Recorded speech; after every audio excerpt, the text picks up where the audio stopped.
2 Samuel 1. After the death of Saul, when David had returned from striking down the Amalekites, David remained 2 days in Ziklag. And on the 3rd day, behold, a man came from Saul's camp, with his clothes torn and dirt on his head. And when he came to David, he fell to the ground and paid homage. David said to him, "Where do you come from?" And he said to him, "I have escaped from the camp of Israel." And David said to him, "How did it go? Tell me." And he answered, "The people fled from the battle, and also many of the people have fallen and are dead. And Saul and his son Jonathan are also dead." Then David said to the young man who told him, "How do you know that Saul and his son Jonathan are dead?" And the young man who told him said, "By chance I happened to be on Mount Gilboa, and there was Saul leaning on his spear. And behold, the chariots and the horsemen were close upon him. And when he looked behind him, he saw me, and called to me. And I answered, 'Here I am.' And he said to me, 'Who are you?' I answered him, 'I am an Amalekite.' And he said to me, 'Stand beside me, and kill me, for anguish has seized me, and yet my life still lingers.' So I stood beside him, and killed him, because I was sure that he could not live after he had fallen. And I took the crown that was on his head, and the armlet that was on his arm, and I have brought them here to my lord." Then David took hold of his clothes and tore them, and so did all the men who were with him. And they mourned and wept and fasted until evening for Saul and for Jonathan his son, and for the people of the Lord and for the house of Israel, because they had fallen by the sword. And David said to the young man who told him, "Where do you come from?" And he answered, "I am the son of a sojourner, an Amalekite." David said to him, "How is it you are not afraid to put out your hand to destroy the Lord's anointed?" Then David called one of the young men and said, "Go, execute him." And he struck him down so that he died. And David said to him, "Your blood be on your head, for your own mouth has testified against you, saying, 'I have killed the Lord's anointed.'" And David lamented with this lamentation over Saul and Jonathan his son. And he said it should be taught to the people of Judah. Behold, it is written in the book of Jasher. He said, "Your glory, O Israel, is slain on your high places. How the mighty have fallen! Tell it not in Gath, publish it not in the streets of Ashkelon, lest the daughters of the Philistines rejoice, lest the daughters of the uncircumcised exult. You mountains of Gilboa, let there be no dew or rain upon you, nor fields of offerings. For there the shield of the mighty was defiled, the shield of Saul, not anointed with oil. From the blood of the slain, from the fat of the mighty, the bow of Jonathan turned not back, and the sword of Saul returned not empty. Saul and Jonathan, beloved and lovely, in life and in death they were not divided.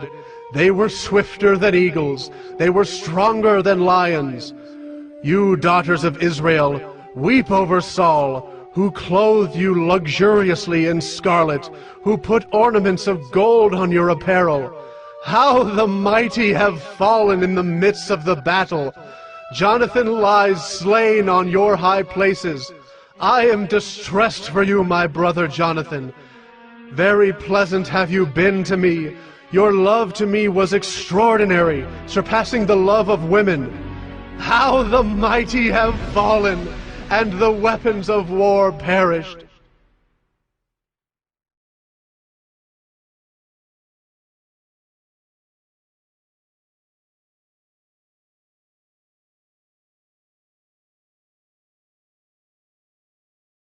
Second Samuel 2. After this, David inquired of the Lord, Shall I go up into any of the cities of Judah? And the Lord said to him, Go up. David said, To which shall I go up? And he said, To Hebron. So David went up there, and his 2 wives also, Ahinoam of Jezreel, and Abigail, the widow of Nabal of Carmel. And David brought up his men who were with him, everyone with his household, and they lived in the towns of Hebron. And the men of Judah came, and there they anointed David king over the house of Judah.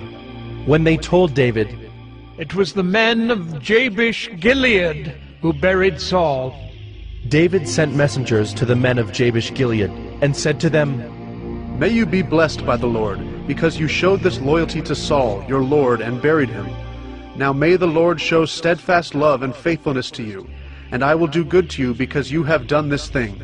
Now therefore let your hands be strong, and be valiant, for Saul your Lord is dead, and the house of Judah has anointed me king over them. But Abner, the son of Ner, commander of Saul's army, took Ishbosheth, the son of Saul, and brought him over to Mahanaim. And he made him king over Gilead and the Asherites, and Jezreel and Ephraim, and Benjamin and all Israel.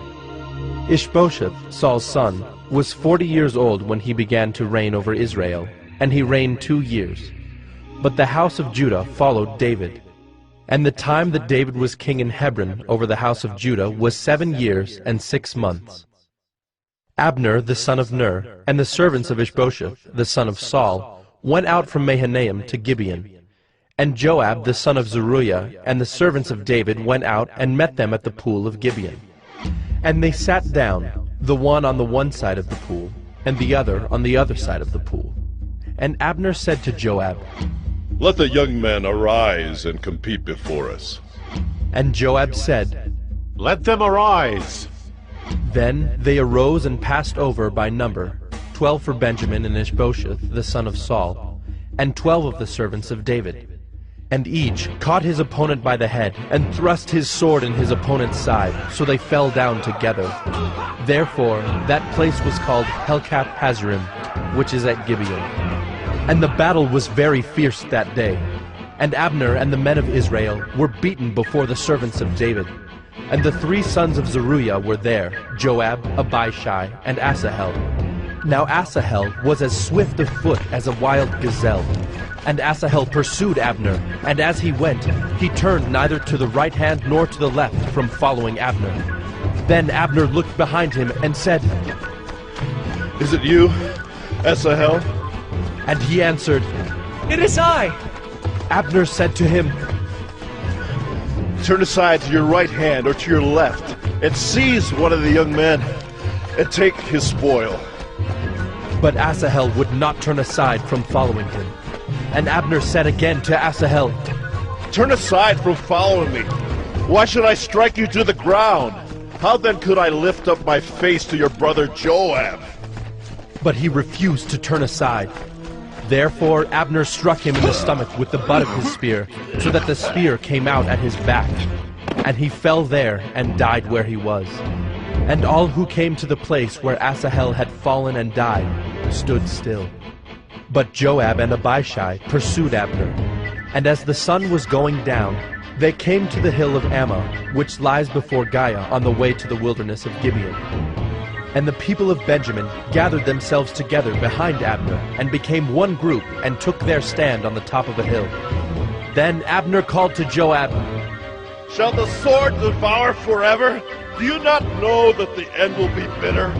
How long will it be before you tell your people to turn from the pursuit of their brothers?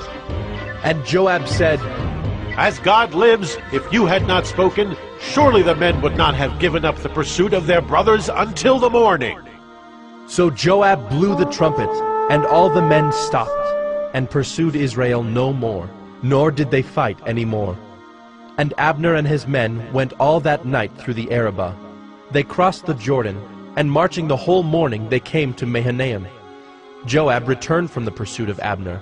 And when he had gathered all the people together, there were missing from David's servants 19 men besides Asahel.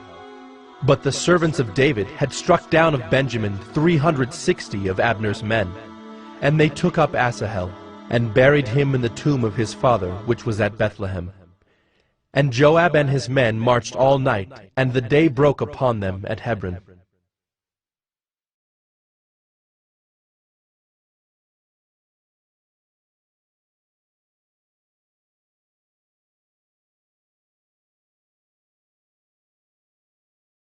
Second Samuel 3. There was a long war between the house of Saul and the house of David. And David grew stronger and stronger, while the house of Saul became weaker and weaker. And sons were born to David at Hebron. His firstborn was Amnon of Ahinoam of Jezreel, and his second, Chileab of Abigail the widow of Nabal of Carmel, and the third, Absalom, the son of Maacah, the daughter of Talmai, king of Geshur, and the fourth, Adonijah, the son of Haggith, and the fifth, Shephatiah, the son of Abital, and the sixth, Ithream of Eglah, David's wife. These were born to David in Hebron. While there was war between the house of Saul and the house of David, Abner was making himself strong in the house of Saul. Now Saul had a concubine whose name was Rizpah, the daughter of Aiah. And Ishbosheth said to Abner, "Why have you gone into my father's concubine?" Then Abner was very angry over the words of Ishbosheth, and said, Am I a dog's head of Judah? To this day I keep showing steadfast love to the house of Saul your father, to his brothers and to his friends, and have not given you into the hand of David. And yet you charge me today with a fault concerning a woman. God do so to Abner and more also, if I do not accomplish for David what the Lord has sworn to him, to transfer the kingdom from the house of Saul and set up the throne of David over Israel and over Judah, from Dan to Beersheba. And Ishbosheth could not answer Abner another word, because he feared him. And Abner sent messengers to David on his behalf, saying, "To whom does the land belong? Make your covenant with me, and behold, my hand shall be with you, to bring over all Israel to you." And he said, Good, I will make a covenant with you. But one thing I require of you, that is, you shall not see my face unless you first bring Michal, Saul's daughter, when you come to see my face. Then David sent messengers to Ishbosheth, Saul's son, saying, Give me my wife Michal, for whom I paid the bridal price of 100 foreskins of the Philistines. And Ishbosheth sent and took her from her husband Paltiel, the son of Laish. But her husband went with her, weeping after her all the way to Bahurim. Then Abner said to him, Go, return. And he returned. And Abner conferred with the elders of Israel, saying, For some time past you have been seeking David as king over you. Now then bring it about. For the Lord has promised David, saying, By the hand of my servant David I will save my people Israel from the hand of the Philistines and from the hand of all their enemies. Abner also spoke to Benjamin. And then Abner went to tell David at Hebron all that Israel and the whole house of Benjamin thought good to do. When Abner came with 20 men to David at Hebron, David made a feast for Abner and the men who were with him.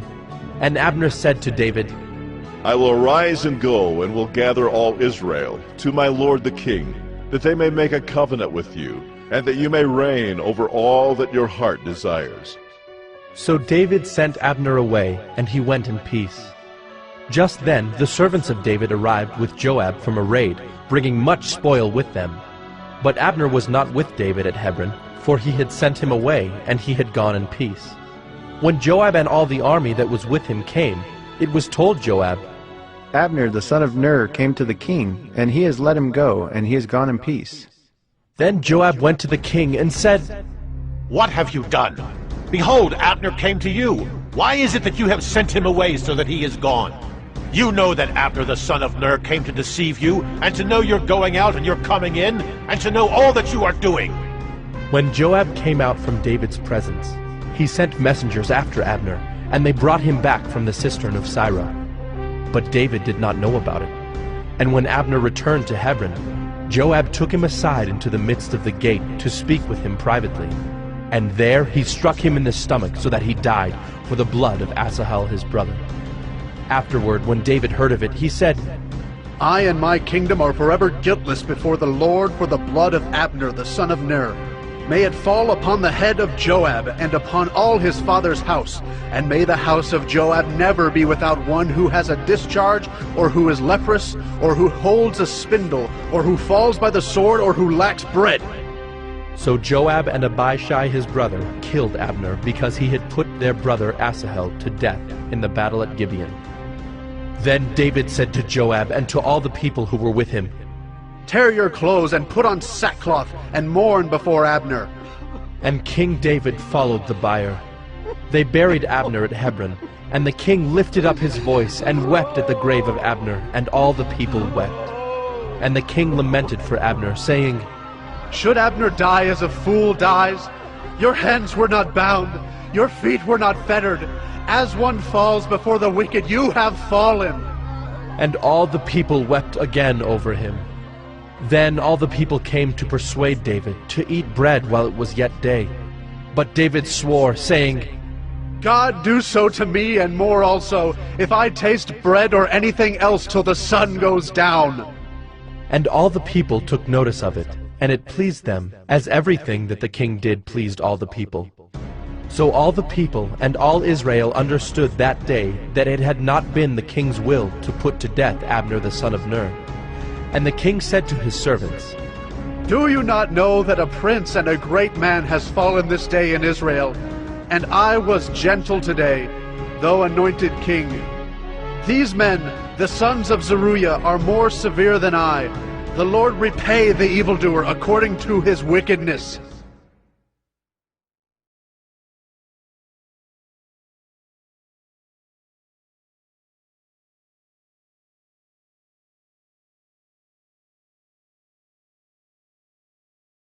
Second Samuel 4. When Ishbosheth, Saul's son, heard that Abner had died at Hebron, his courage failed, and all Israel was dismayed. Now Saul's son had 2 men who were captains of raiding bands. The name of the one was Baanah, and the name of the other Rechab, sons of Rimmon, a man of Benjamin from Beeroth, for Beeroth also is counted part of Benjamin. The Beerothites fled to Gittaim, and have been sojourners there to this day. Jonathan the son of Saul had a son who was crippled in his feet. He was 5 years old when the news about Saul and Jonathan came from Jezreel, and his nurse took him up and fled. And as she fled in her haste, he fell and became lame, and his name was Mephibosheth. Now the sons of Rimmon the Beerothite, Rechab and Baanah, set out, and about the heat of the day they came to the house of Ishbosheth, as he was taking his noonday rest. And they came into the midst of the house as if to get wheat, and they stabbed him in the stomach. Then Rechab and Baanah his brother escaped. When they came into the house, as he lay on his bed in his bedroom, they struck him and put him to death and beheaded him. They took his head and went by the way of the Arabah all night, and brought the head of Ishbosheth to David at Hebron. And they said to the king, Here is the head of Ishbosheth, the son of Saul, your enemy, who sought your life. The Lord has avenged my lord the king this day on Saul and on his offspring. But David answered Rechab and Baanah his brother, the sons of Rimmon the Beerothite, As the Lord lives, who has redeemed my life out of every adversity, when one told me, Behold, Saul is dead, and thought he was bringing good news, I seized him and killed him at Ziklag, which was the reward I gave him for his news. How much more, when wicked men have killed a righteous man in his own house on his bed, shall I not now require his blood at your hand and destroy you from the earth? And David commanded his young men, and they killed them and cut off their hands and feet, and hanged them beside the pool at Hebron. But they took the head of Ishbosheth, and buried it in the tomb of Abner at Hebron.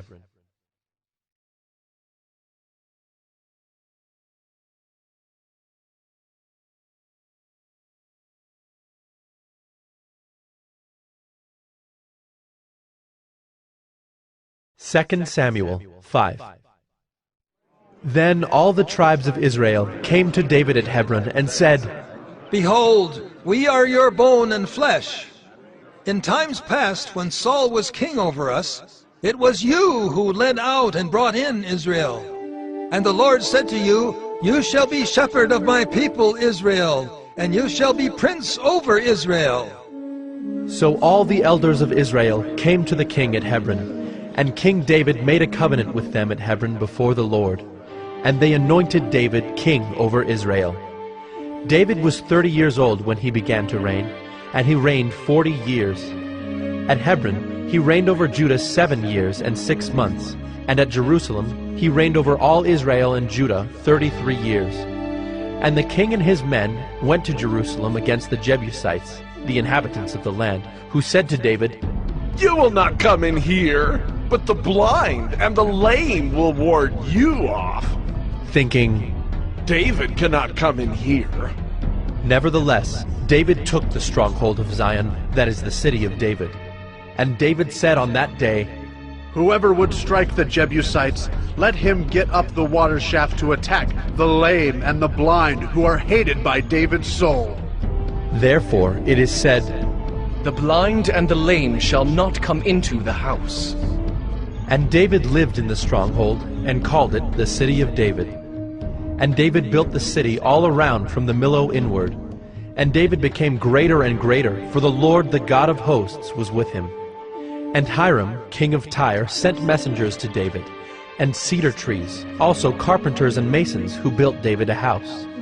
And David knew that the Lord had established him king over Israel, and that he had exalted his kingdom for the sake of his people Israel. And David took more concubines and wives from Jerusalem, after he came from Hebron, and more sons and daughters were born to David. And these are the names of those who were born to him in Jerusalem: Shemua, Shobab, Nathan, Solomon, Ibhar, Elishua, Nepheg, Japhiah, Elishama, Eliada, and Eliphalet.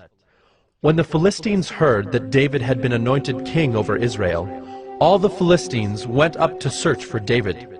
But David heard of it and went down to the stronghold. Now the Philistines had come and spread out in the valley of Rephaim. And David inquired of the Lord, "Shall I go up against the Philistines? Will you give them into my hand?" And the Lord said to David, "Go up, for I will certainly give the Philistines into your hand." And David came to Baal-perazim, and David defeated them there. And he said, "The Lord has burst through my enemies before me like a bursting flood." Therefore the name of that place is called Baal-perazim. And the Philistines left their idols there, and David and his men carried them away. And the Philistines came up yet again, and spread out in the valley of Rephaim. And when David inquired of the Lord, he said, "You shall not go up. Go around to their rear, and come against them opposite the balsam trees. And when you hear the sound of marching in the tops of the balsam trees, then rouse yourself, for then the Lord has gone out before you to strike down the army of the Philistines." And David did as the Lord commanded him, and struck down the Philistines from Geba to Gezer.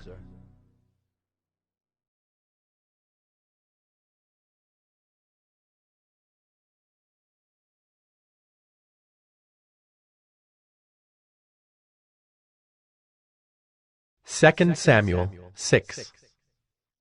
David again gathered all the chosen men of Israel, 30,000. And David arose and went with all the people who were with him from Baale-Judah, to bring up from there the ark of God, which is called by the name of the Lord of hosts, who sits enthroned on the cherubim. And they carried the ark of God on a new cart, and brought it out of the house of Abinadab, which was on the hill. And Uzzah and Ahio, the sons of Abinadab, were driving the new cart with the ark of God, and Ahio went before the ark. And David and all the house of Israel were making merry before the Lord, with songs and lyres and harps, and tambourines and castanets and cymbals. And when they came to the threshing floor of Nacon, Uzzah put out his hand to the ark of God, and took hold of it, for the oxen stumbled. And the anger of the Lord was kindled against Uzzah, and God struck him down there because of his error, and he died there beside the ark of God. And David was angry because the Lord had burst forth against Uzzah.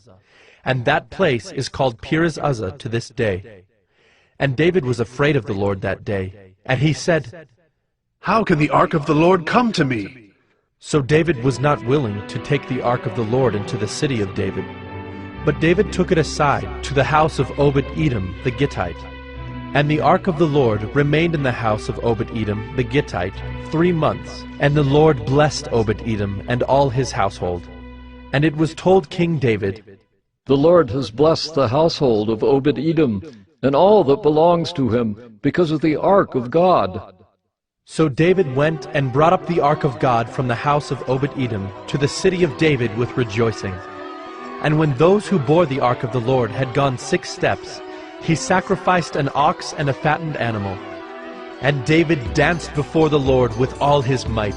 And David was wearing a linen ephod. So David and all the house of Israel brought up the ark of the Lord with shouting and with the sound of the horn.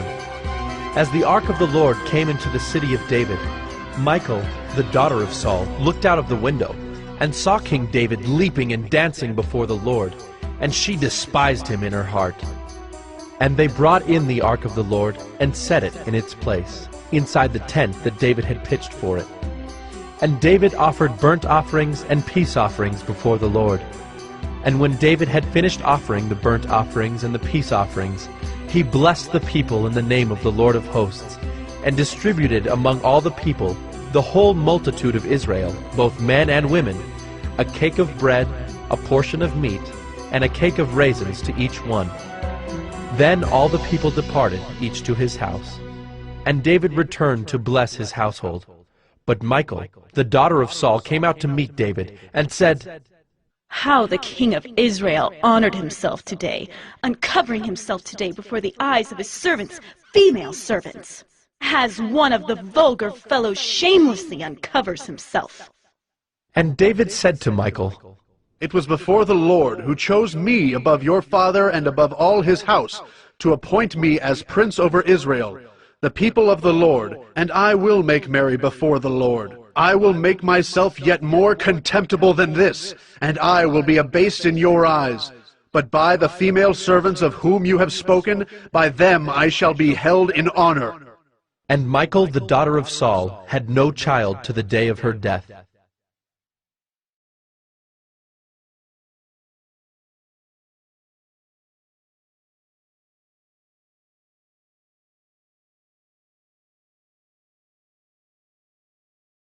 Second Samuel 7. Now when the king lived in his house, and the Lord had given him rest from all his surrounding enemies, the king said to Nathan the prophet, "See now, I dwell in a house of cedar, but the ark of God dwells in a tent." And Nathan said to the king, "Go, do all that is in your heart, for the Lord is with you." But that same night the word of the Lord came to Nathan. Go and tell my servant David, thus says the Lord, would you build me a house to dwell in? I have not lived in a house since the day I brought up the people of Israel from Egypt to this day, but I have been moving about in a tent for my dwelling. In all places where I have moved with all the people of Israel, did I speak a word with any of the judges of Israel, whom I commanded to shepherd my people Israel, saying, why have you not built me a house of cedar? Now therefore, thus you shall say to my servant David, thus says the Lord of hosts, I took you from the pasture, from following the sheep, that you should be prince over my people Israel. And I have been with you wherever you went, and have cut off all your enemies from before you. And I will make for you a great name, like the name of the great ones of the earth. And I will appoint a place for my people Israel, and will plant them, so that they may dwell in their own place and be disturbed no more. And violent men shall afflict them no more as formerly from the time that I appointed judges over my people Israel. And I will give you rest from all your enemies. Moreover, the Lord declares to you that the Lord will make you a house.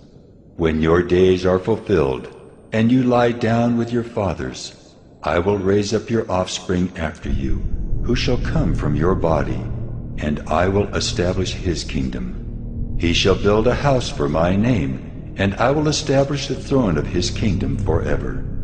I will be to him a father, and he shall be to me a son. When he commits iniquity, I will discipline him with the rod of men, with the stripes of the sons of men. But my steadfast love will not depart from him, as I took it from Saul, whom I put away from before you. And your house and your kingdom shall be made sure forever before me. Your throne shall be established forever. In accordance with all these words, and in accordance with all this vision, Nathan spoke to David. Then King David went in and sat before the Lord and said, Who am I, O Lord God, and what is my house that you have brought me thus far? And yet this was a small thing in your eyes, O Lord God. You have spoken also of your servant's house for a great while to come, and this is instruction for mankind, O Lord God. And what more can David say to you? For you know your servant, O Lord God. Because of your promise, and according to your own heart, you have brought about all this greatness, to make your servant know it. Therefore you are great, O Lord God, for there is none like you, and there is no God besides you, according to all that we have heard with our ears. And who is like your people Israel, the one nation on earth whom God went to redeem to be his people, making himself a name, and doing for them great and awesome things, by driving out before your people whom you redeemed for yourself from Egypt, a nation and its gods. And you established for yourself your people Israel, to be your people forever. And you, O Lord, became their God. And now, O Lord God, confirm forever the word that you have spoken concerning your servant and concerning his house, and do as you have spoken. And your name will be magnified forever, saying, The Lord of hosts is God over Israel, and the house of your servant David will be established before you. For you, O Lord of hosts, the God of Israel, have made this revelation to your servant, saying, I will build you a house. Therefore your servant has found courage to pray this prayer to you. And now, O Lord God, you are God, and your words are true, and you have promised this good thing to your servant. Now therefore may it please you to bless the house of your servant, so that it may continue forever before you. For you, O Lord God, have spoken, and with your blessing shall the house of your servant be blessed forever.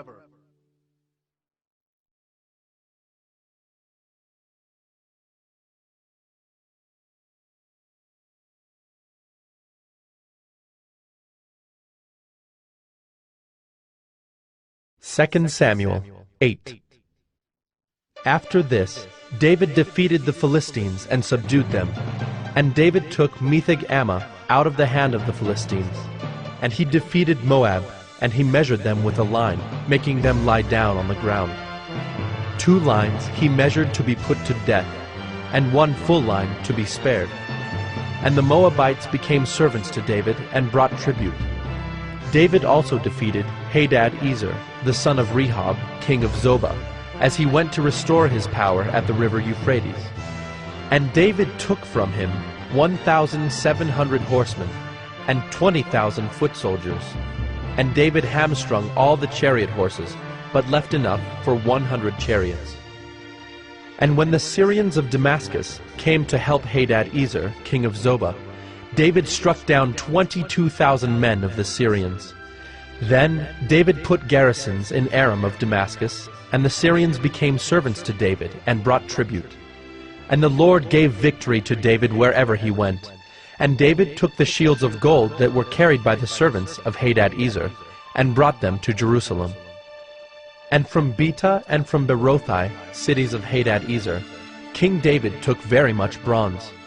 When Toi, king of Hamath, heard that David had defeated the whole army of Hadad-ezer, Toi sent his son Joram to King David to ask about his health and to bless him, because he had fought against Hadad-ezer and defeated him. For Hadad-ezer had often been at war with Toi. And Joram brought with him articles of silver, of gold, and of bronze. These also King David dedicated to the Lord, together with the silver and gold that he dedicated from all the nations he subdued, from Edom, Moab, the Ammonites, the Philistines, Amalek, and from the spoil of Hadad-ezer, the son of Rehob, king of Zobah. And David made a name for himself when he returned from striking down 18,000 Edomites in the valley of Salt. Then he put garrisons in Edom. Throughout all Edom he put garrisons, and all the Edomites became David's servants. And the Lord gave victory to David wherever he went. So David reigned over all Israel, and David administered justice and equity to all his people. Joab, the son of Zeruiah, was over the army, and Jehoshaphat, the son of Ahilud, was recorder. And Zadok, the son of Ahitub, and Ahimelech, the son of Abiathar, were priests. And Seraiah was secretary. And Benaiah, the son of Jehoiada, was over the Kerethites and the Pelethites. And David's sons were priests.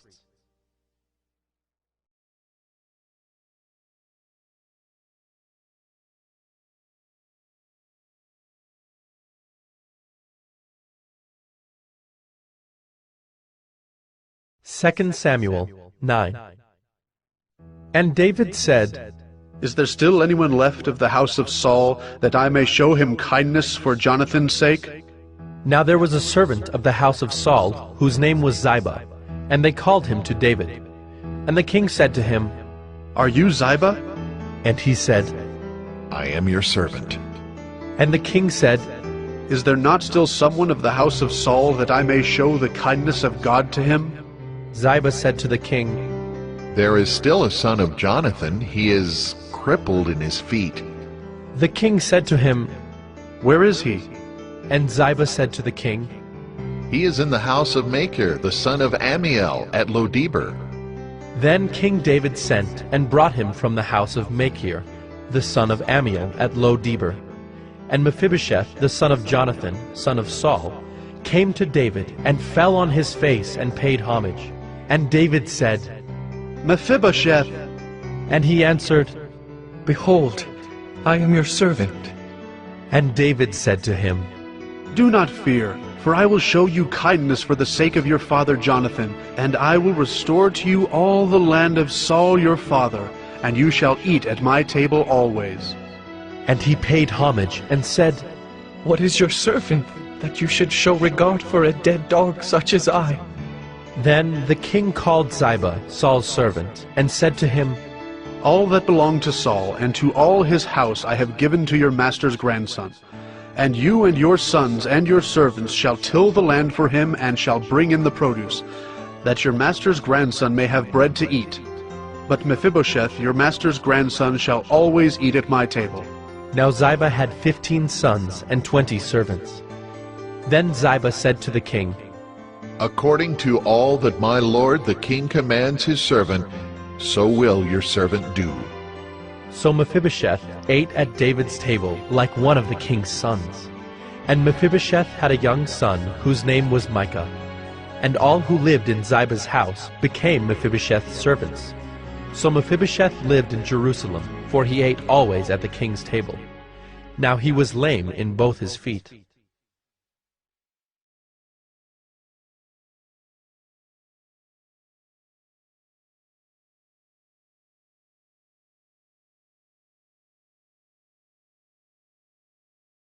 Second Samuel 10. After this, the king of the Ammonites died, and Hanun his son reigned in his place. And David said, I will deal loyally with Hanun the son of Nahash, as his father dealt loyally with me. So David sent by his servants to console him concerning his father. And David's servants came into the land of the Ammonites. But the princes of the Ammonites said to Hanun their lord, Do you think because David has sent comforters to you that he is honoring your father? Has not David sent his servants to you to search the city and to spy it out and to overthrow it? So Hanun took David's servants and shaved off half the beard of each and cut off their garments in the middle at their hips and sent them away. When it was told David, he sent to meet them, for the men were greatly ashamed. And the king said, Remain at Jericho until your beards have grown, and then return. When the Ammonites saw that they had become a stench to David, the Ammonites sent and hired the Syrians of Beth-rehob, and the Syrians of Zobah, 20,000 foot soldiers, and the king of Maacah with 1,000 men, and the men of Tob, 12,000 men. And when David heard of it, he sent Joab and all the host of the mighty men. And the Ammonites came out and drew up in battle array at the entrance of the gate. And the Syrians of Zobah and of Rehob, and the men of Tob and Maacah were by themselves in the open country. When Joab saw that the battle was set against him, both in front and in the rear, he chose some of the best men of Israel and arrayed them against the Syrians. The rest of his men he put in the charge of Abishai his brother, and he arrayed them against the Ammonites. And he said, If the Syrians are too strong for me, then you shall help me. But if the Ammonites are too strong for you, then I will come and help you. Be of good courage, and let us be courageous for our people, and for the cities of our God, and may the Lord do what seems good to him. So Joab and the people who were with him drew near to battle against the Syrians, and they fled before him. And when the Ammonites saw that the Syrians fled, they likewise fled before Abishai, and entered the city. Then Joab returned from fighting against the Ammonites and came to Jerusalem. But when the Syrians saw that they had been defeated by Israel, they gathered themselves together. And Hadad-ezer sent and brought out the Syrians who were beyond the Euphrates. They came to Helam, with Shobach, the commander of the army of Hadad-ezer, at their head. And when it was told David, he gathered all Israel together and crossed the Jordan and came to Helam. The Syrians arrayed themselves against David and fought with him. And the Syrians fled before Israel, and David killed of the Syrians the men of 700 chariots and 40,000 horsemen, and wounded Shobach, the commander of their army, so that he died there. And when all the kings who were servants of Hadad-ezer saw that they had been defeated by Israel, they made peace with Israel and became subject to them. So the Syrians were afraid to save the Ammonites any more.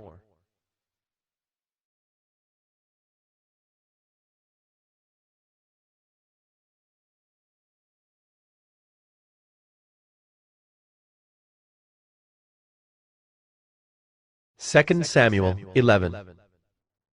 In the spring of the year, the time when kings go out to battle, David sent Joab and his servants with him, and all Israel.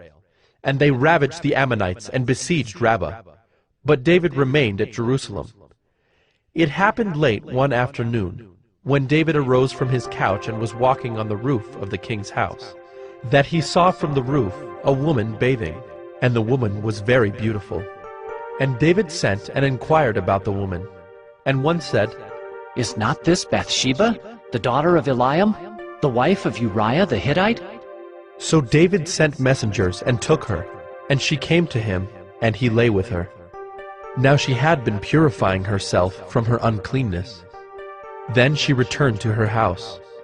And the woman conceived, and she sent and told David, "I am pregnant." So David sent word to Joab, "Send me Uriah the Hittite." And Joab sent Uriah to David. When Uriah came to him, David asked how Joab was doing, and how the people were doing, and how the war was going. Then David said to Uriah, "Go down to your house and wash your feet." And Uriah went out of the king's house, and there followed him a present from the king. But Uriah slept at the door of the king's house with all the servants of his lord, and did not go down to his house.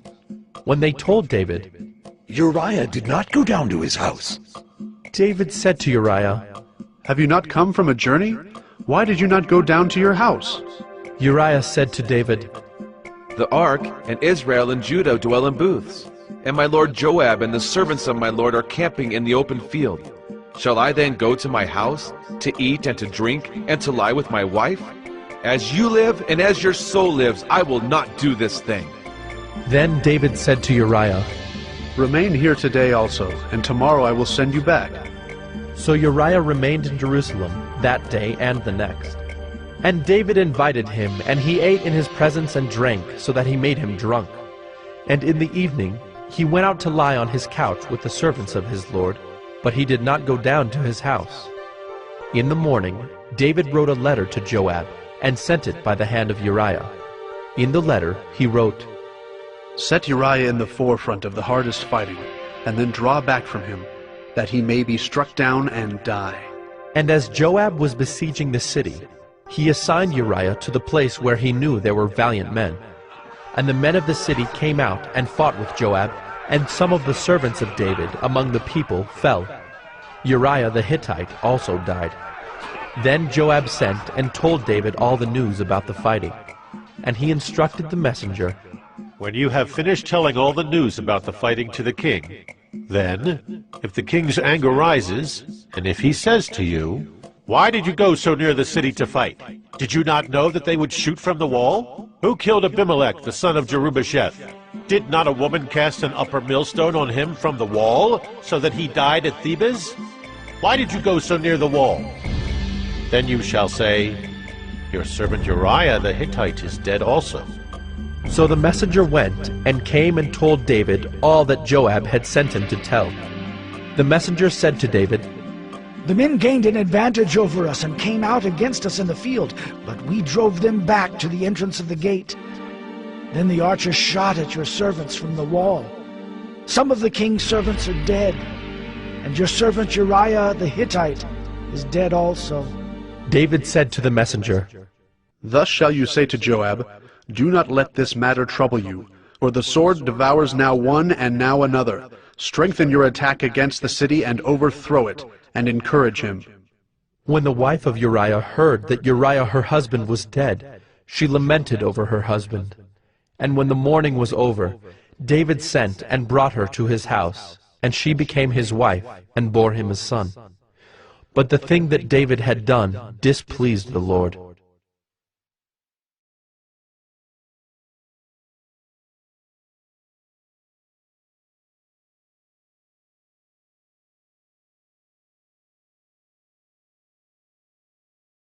Second Samuel 12. And the Lord sent Nathan to David. He came to him and said to him, There were 2 men in a certain city, the one rich and the other poor. The rich man had very many flocks and herds, but the poor man had nothing but one little ewe lamb, which he had bought. And he brought it up, and it grew up with him and with his children.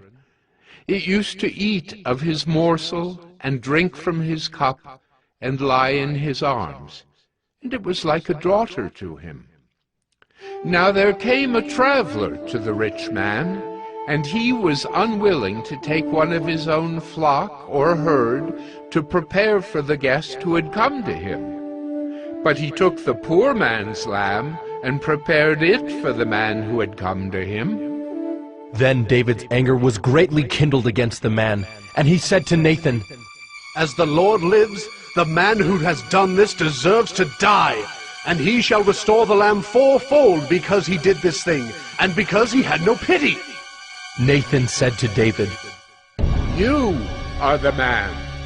Thus says the Lord, the God of Israel, I anointed you king over Israel, and I delivered you out of the hand of Saul.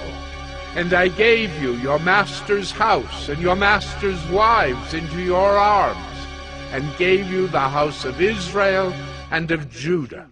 And if this were too little, I would add to you as much more.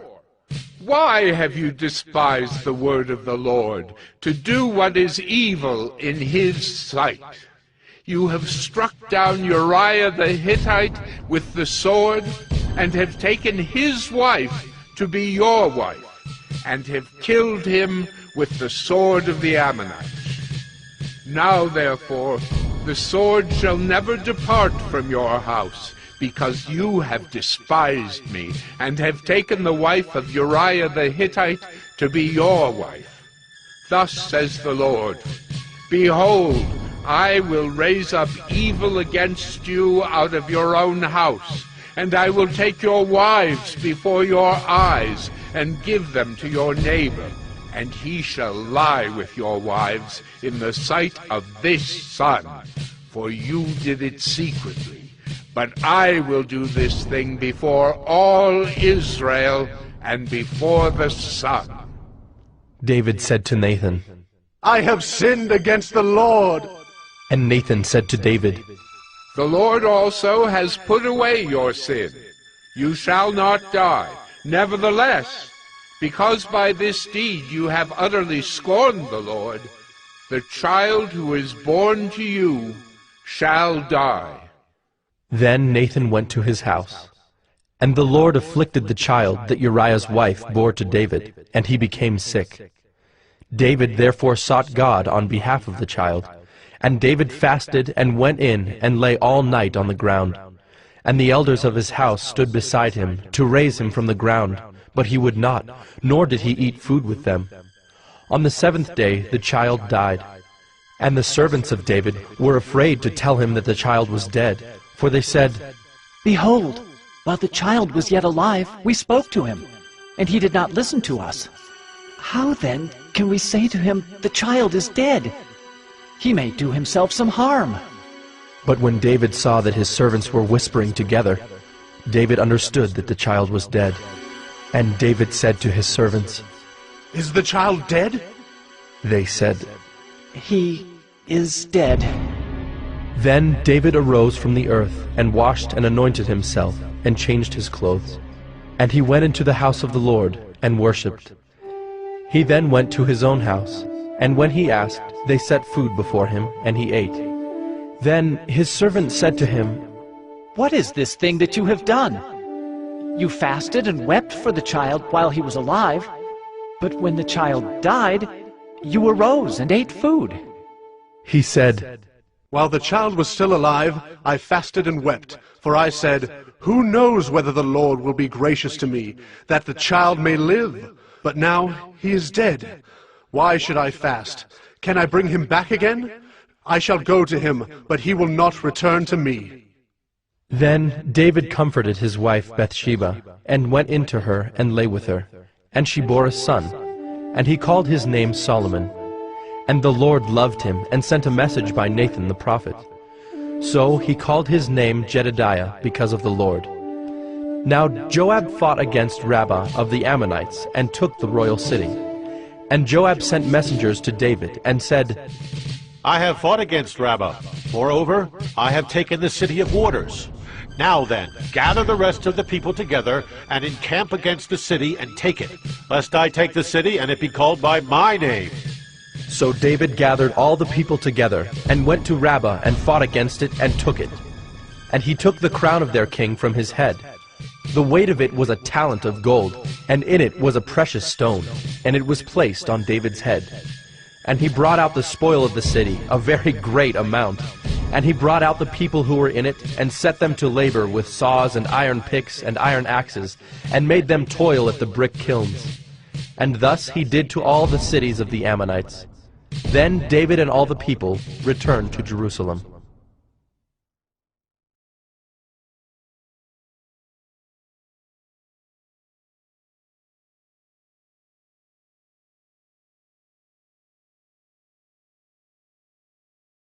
Second Samuel 13. Now Absalom, David's son, had a beautiful sister, whose name was Tamar. And after a time, Amnon, David's son, loved her. And Amnon was so tormented that he made himself ill because of his sister Tamar, for she was a virgin, and it seemed impossible to Amnon to do anything to her. But Amnon had a friend, whose name was Jonadab, the son of Shimeah, David's brother. And Jonadab was a very crafty man. And he said to him, "O son of the king, why are you so haggard morning after morning? Will you not tell me?" Amnon said to him, "I love Tamar, my brother Absalom's sister." Jonadab said to him, "Lie down on your bed and pretend to be ill, and when your father comes to see you, say to him, 'Let my sister Tamar come and give me bread to eat, and prepare the food in my sight, that I may see it and eat it from her hand.'" So Amnon lay down and pretended to be ill. And when the king came to see him, Amnon said to the king, "Please, let my sister Tamar come and make a couple of cakes in my sight, that I may eat from her hand."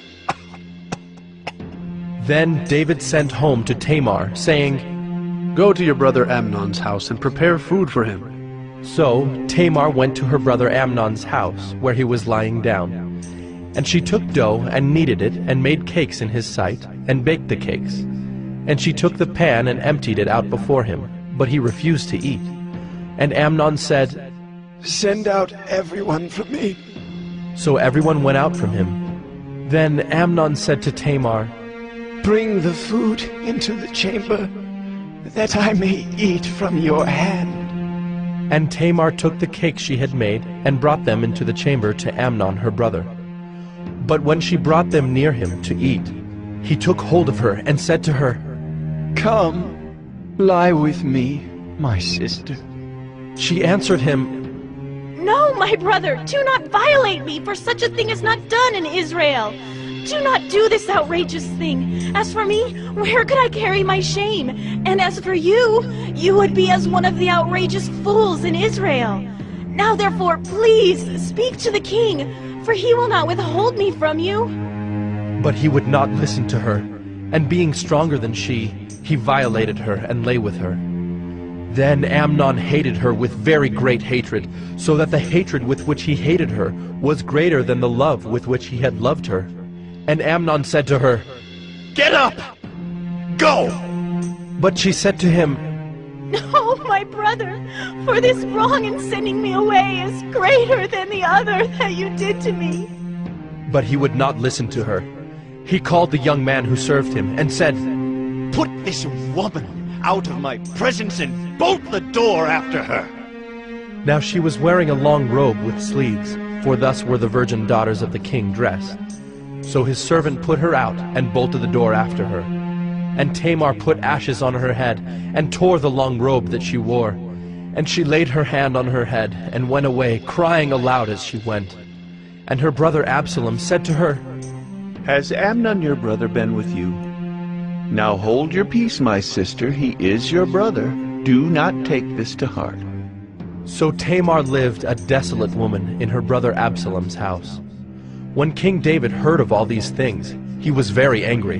But Absalom spoke to Amnon, neither good nor bad. For Absalom hated Amnon because he had violated his sister Tamar. After 2 full years, Absalom had sheep shearers at Baal Hazor, which is near Ephraim. And Absalom invited all the king's sons. And Absalom came to the king and said, "Behold, your servant has sheep shears. Please let the king and his servants go with your servant." But the king said to Absalom, "No, my son, let us not all go, lest we be burdensome to you." He pressed him, but he would not go, but gave him his blessing. Then Absalom said, "If not, please let my brother Amnon go with us." And the king said to him, "Why should he go with you?" But Absalom pressed him until he let Amnon and all the king's sons go with him. Then Absalom commanded his servants, "Mark when Amnon's heart is merry with wine, and when I say to you, 'Strike Amnon, then kill him.' Do not fear, have I not commanded you? Be courageous and be valiant." So the servants of Absalom did to Amnon as Absalom had commanded. Then all the king's sons arose, and each mounted his mule and fled. While they were on the way, news came to David, Absalom has struck down all the king's sons, and not one of them is left. Then the king arose and tore his garments and lay on the earth. And all his servants who were standing by tore their garments. But Jonadab, the son of Shimeah, David's brother, said, "Let not my lord suppose that they have killed all the young men, the king's sons, for Amnon alone is dead. For by the command of Absalom, this has been determined from the day he violated his sister Tamar. Now, therefore, let not my lord the king so take it to heart as to suppose that all the king's sons are dead, for Amnon alone is dead." But Absalom fled, and the young man who kept the watch lifted up his eyes and looked, and behold, many people were coming from the road behind him by the side of the mountain. And Jonadab said to the king, "Behold, the king's sons have come. As your servant said, so it has come about." And as soon as he had finished speaking, behold, the king's sons came and lifted up their voice and wept. And the king also, and all his servants, wept very bitterly. But Absalom fled, and went to Talmai, the son of Ammihud, king of Geshur. And David mourned for his son day after day. So Absalom fled, and went to Geshur, and was there 3 years. And the spirit of the king longed to go out to Absalom, because he was comforted about Amnon, since he was dead.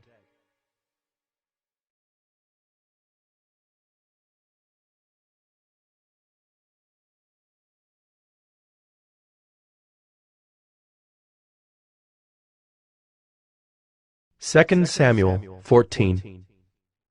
Now Joab, the son of Zeruiah, knew that the king's heart went out to Absalom. And Joab sent to Tekoa, and brought from there a wise woman, and said to her, "Pretend to be a mourner, and put on mourning garments. Do not anoint yourself with oil, but behave like a woman who has been mourning many days for the dead. Go to the king, and speak thus to him." So Joab put the words in her mouth. When the woman of Tekoa came to the king, she fell on her face to the ground and paid homage, and said, "Save me, O king!" And the king said to her, "What is your trouble?" She answered, Alas, I am a widow. My husband is dead. And your servant had 2 sons, and they quarreled with one another in the field. There was no one to separate them. And one struck the other and killed him. And now the whole clan has risen against your servant, and they say, "Give up the man who struck his brother, that we may put him to death for the life of his brother whom he killed." And so they would destroy the heir also. Thus they would quench my coal that is left, and leave to my husband neither name nor remnant on the face of the earth. Then the king said to the woman, "Go to your house, and I will give orders concerning you." And the woman of Tekoa said to the king, On me be the guilt, my lord the king, and on my father's house. Let the king and his throne be guiltless. The king said, "If anyone says anything to you, bring him to me, and he shall never touch you again." Then she said, Please let the king invoke the Lord your God, that the avenger of blood kill no more, and my son be not destroyed. He said, "As the Lord lives, not one hair of your son shall fall to the ground." Then the woman said, Please let your servant speak a word to my lord the king. He said, "Speak." And the woman said, Why then have you planned such a thing against the people of God? For in giving this decision the king convicts himself, inasmuch as the king does not bring his banished one home again. We must all die. We are like water spilled on the ground, which cannot be gathered up again. But God will not take away life, and he devises means so that the banished one will not remain an outcast. Now I have come to say this to my lord the king, because the people have made me afraid. And your servant thought, I will speak to the king. It may be that the king will perform the request of his servant. For the king will hear and deliver his servant from the hand of the man who would destroy me, and my son together from the heritage of God. And your servant thought, the word of my lord the king will set me at rest. For my lord the king is like the angel of God to discern good and evil. The Lord your God be with you." Then the king answered the woman, "Do not hide from me anything I ask you." And the woman said, "Let my lord the king speak." The king said, "Is the hand of Joab with you in all this?" The woman answered and said, "As surely as you live, my lord the king, one cannot turn to the right hand or to the left from anything that my lord the king has said. It was your servant Joab who commanded me. It was he who put all these words in the mouth of your servant. In order to change the course of things, your servant Joab did this. But my lord has wisdom like the wisdom of the angel of God, to know all things that are on the earth." Then the king said to Joab, "Behold now, I grant this. Go, bring back the young man Absalom." And Joab fell on his face to the ground, and paid homage, and blessed the king. And Joab said, "Today your servant knows that I have found favor in your sight, my lord the king, in that the king has granted the request of his servant." So Joab arose and went to Geshur and brought Absalom to Jerusalem. And the king said, "Let him dwell apart in his own house. He is not to come into my presence."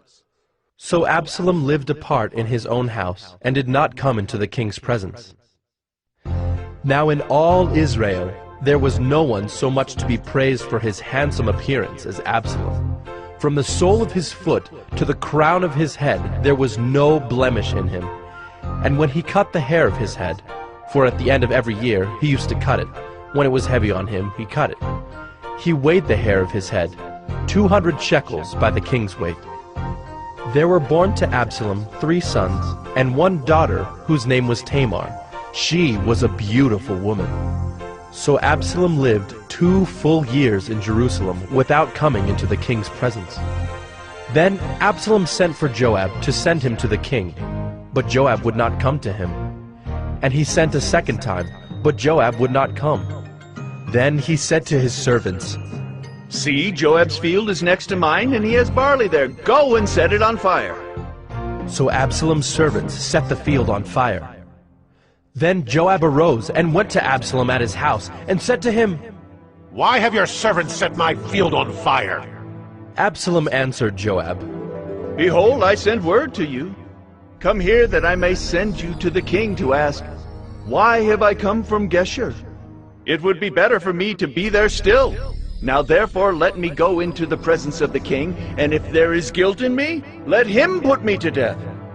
Then Joab went to the king and told him, and he summoned Absalom. So he came to the king and bowed himself on his face to the ground before the king, and the king kissed Absalom.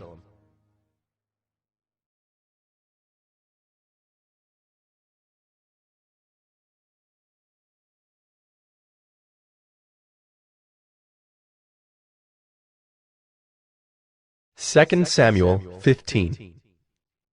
After this, Absalom got himself a chariot and horses, and 50 men to run before him.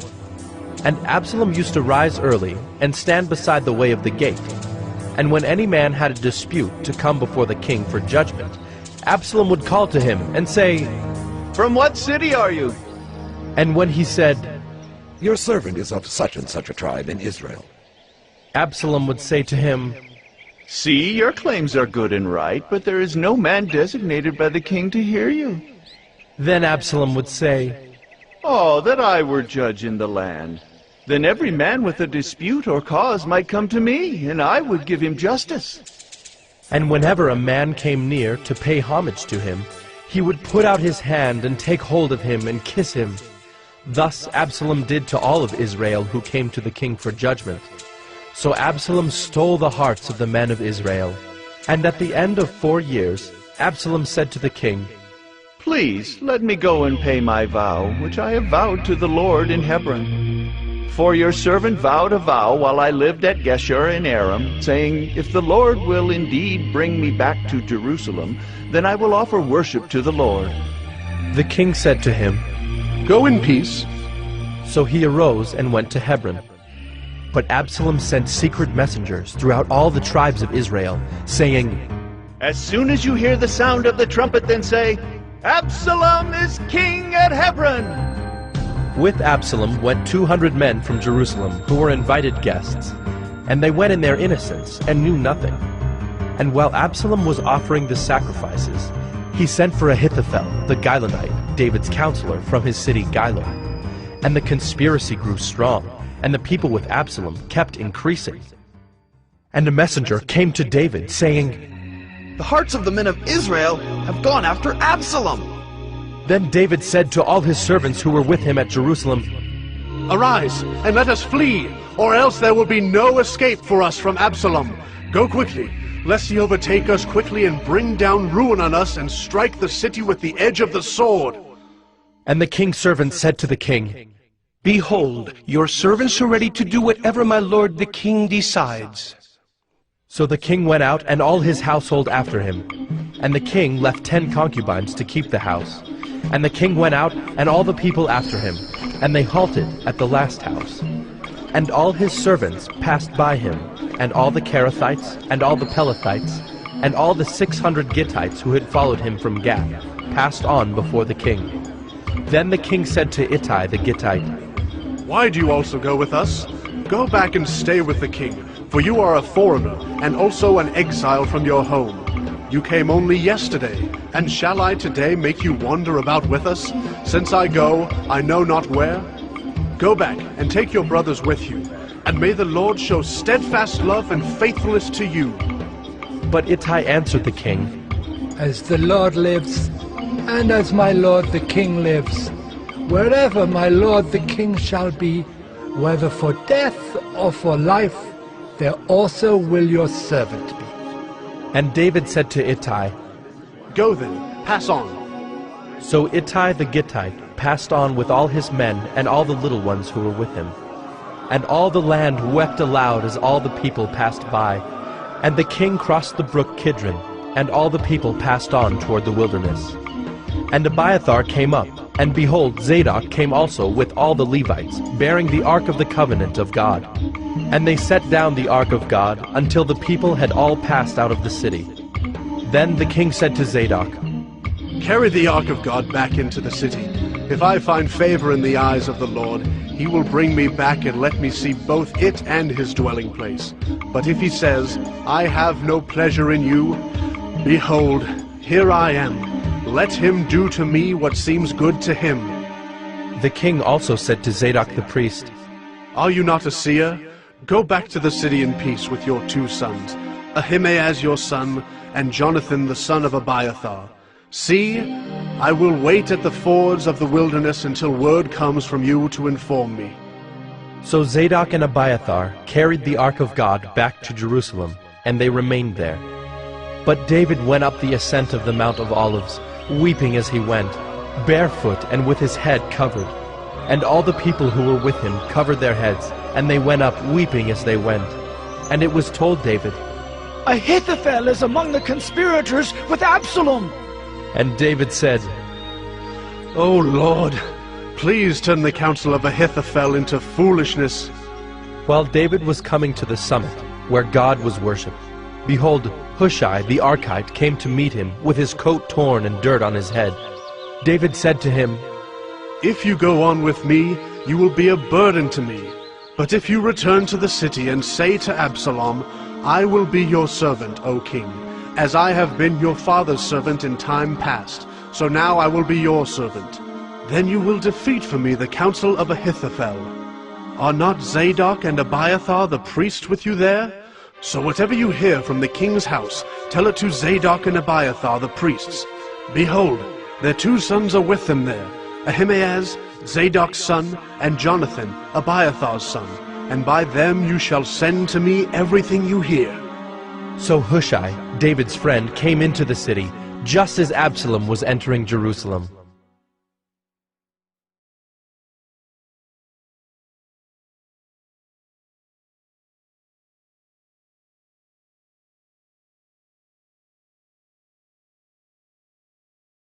Second Samuel 16.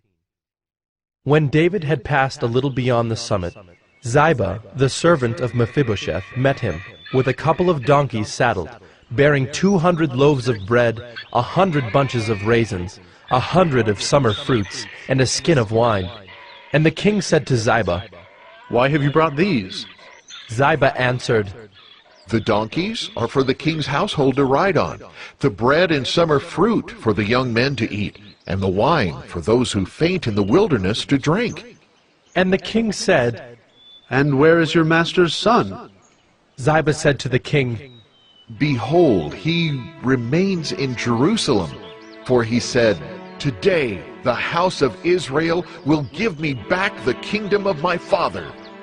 Then the king said to Ziba, "Behold, all that belonged to Mephibosheth is now yours." And Ziba said, "I pay homage. Let me ever find favor in your sight, my lord, the king." When King David came to Bahurim, there came out a man of the family of the house of Saul, whose name was Shimei, the son of Gera. And as he came, he cursed continually. And he threw stones at David, and at all the servants of King David, and all the people and all the mighty men were on his right hand and on his left. And Shimei said as he cursed, Get out, you man of blood, you worthless man! The Lord has avenged on you all the blood of the house of Saul, in whose place you have reigned, and the Lord has given the kingdom into the hand of your son Absalom. See, your evil is on you, for you are a man of blood! Then Abishai the son of Zeruiah said to the king, "Why should this dead dog curse my lord the king? Let me go over and take off his head." But the king said, "What have I to do with you, you sons of Zeruiah? If he is cursing because the Lord has said to him, 'Curse David,' who then shall say, 'Why have you done so?'" And David said to Abishai and to all his servants, "Behold, my own son seeks my life. How much more now may this Benjaminite? Leave him alone, and let him curse, for the Lord has told him to. It may be that the Lord will look on the wrong done to me, and that the Lord will repay me with good for his cursing today." So David and his men went on the road, while Shimei went along on the hillside opposite him, and cursed as he went, and threw stones at him and flung dust. And the king and all the people who were with him arrived weary at the Jordan, and there he refreshed himself. Now Absalom and all the people, the men of Israel, came to Jerusalem, and Ahithophel with him. And when Hushai the Archite, David's friend, came to Absalom, Hushai said to Absalom, "Long live the king! Long live the king!" And Absalom said to Hushai, "Is this your loyalty to your friend? Why did you not go with your friend?" And Hushai said to Absalom, "No, for whom the Lord and this people and all the men of Israel have chosen, his I will be, and with him I will remain. And again, whom should I serve? Should it not be his son? As I have served your father, so I will serve you." Then Absalom said to Ahithophel, "Give your counsel, what shall we do?" Ahithophel said to Absalom, "Go into your father's concubines, whom he has left to keep the house, and all Israel will hear that you have made yourself a stench to your father, and the hands of all who are with you will be strengthened."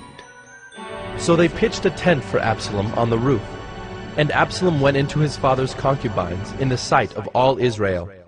Now in those days the counsel that Ahithophel gave was as if one consulted the word of God. So was all the counsel of Ahithophel esteemed, both by David and by Absalom.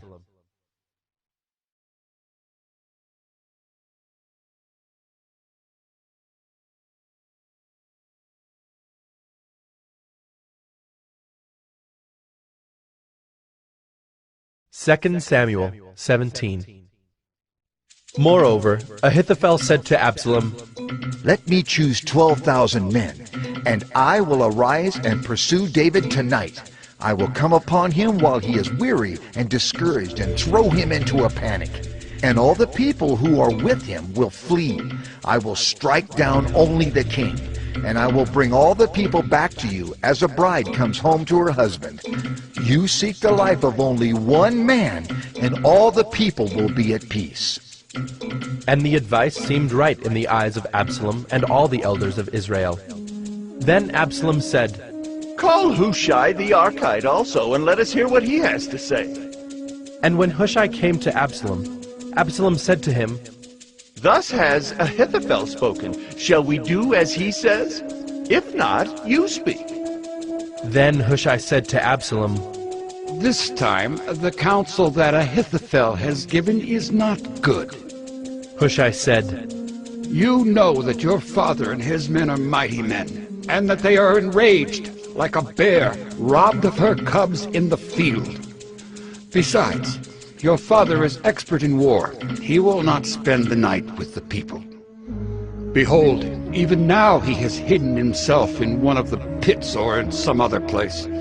And as soon as some of the people fall at the first attack, whoever hears it will say, 'There has been a slaughter among the people who follow Absalom.' Then even the valiant man whose heart is like the heart of a lion will utterly melt with fear, for all Israel knows that your father is a mighty man, and that those who are with him are valiant men. But my counsel is that all Israel be gathered to you, from Dan to Beersheba, as the sand by the sea for multitude, and that you go to battle in person.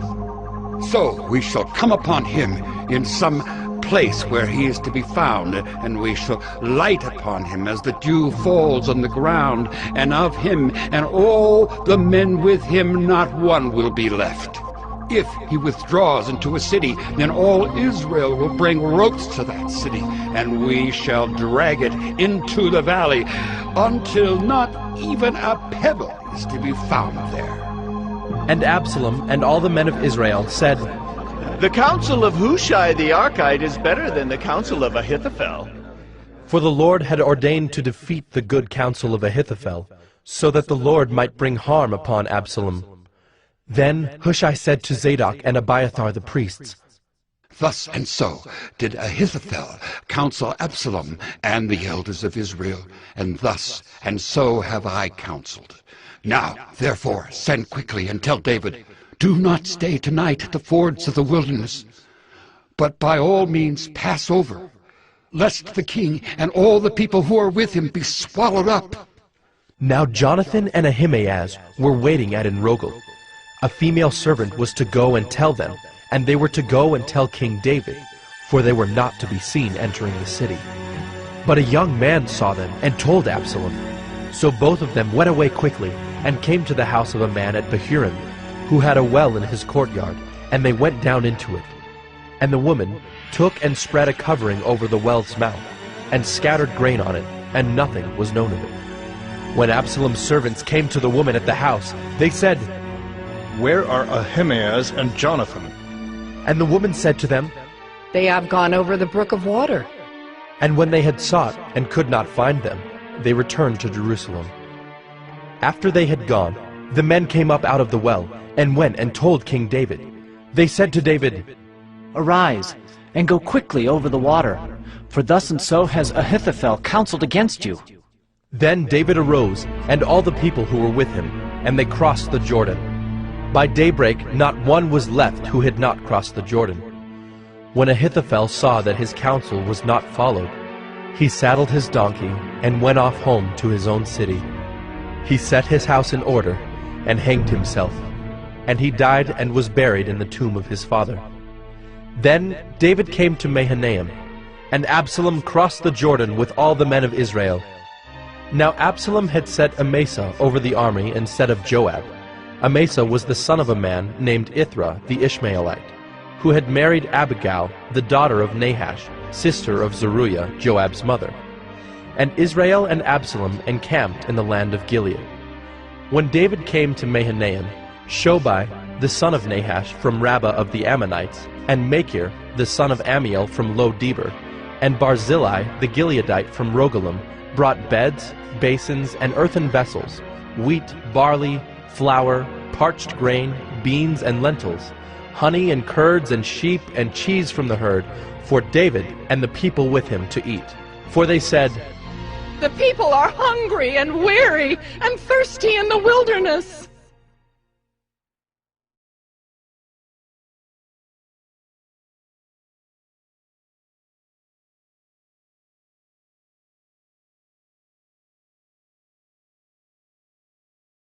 Second Samuel 18. Then David mustered the men who were with him, and set over them commanders of thousands and commanders of hundreds. And David sent out the army, 1/3 under the command of Joab, 1/3 under the command of Abishai the son of Zeruiah, Joab's brother, and 1/3 under the command of Ittai the Gittite.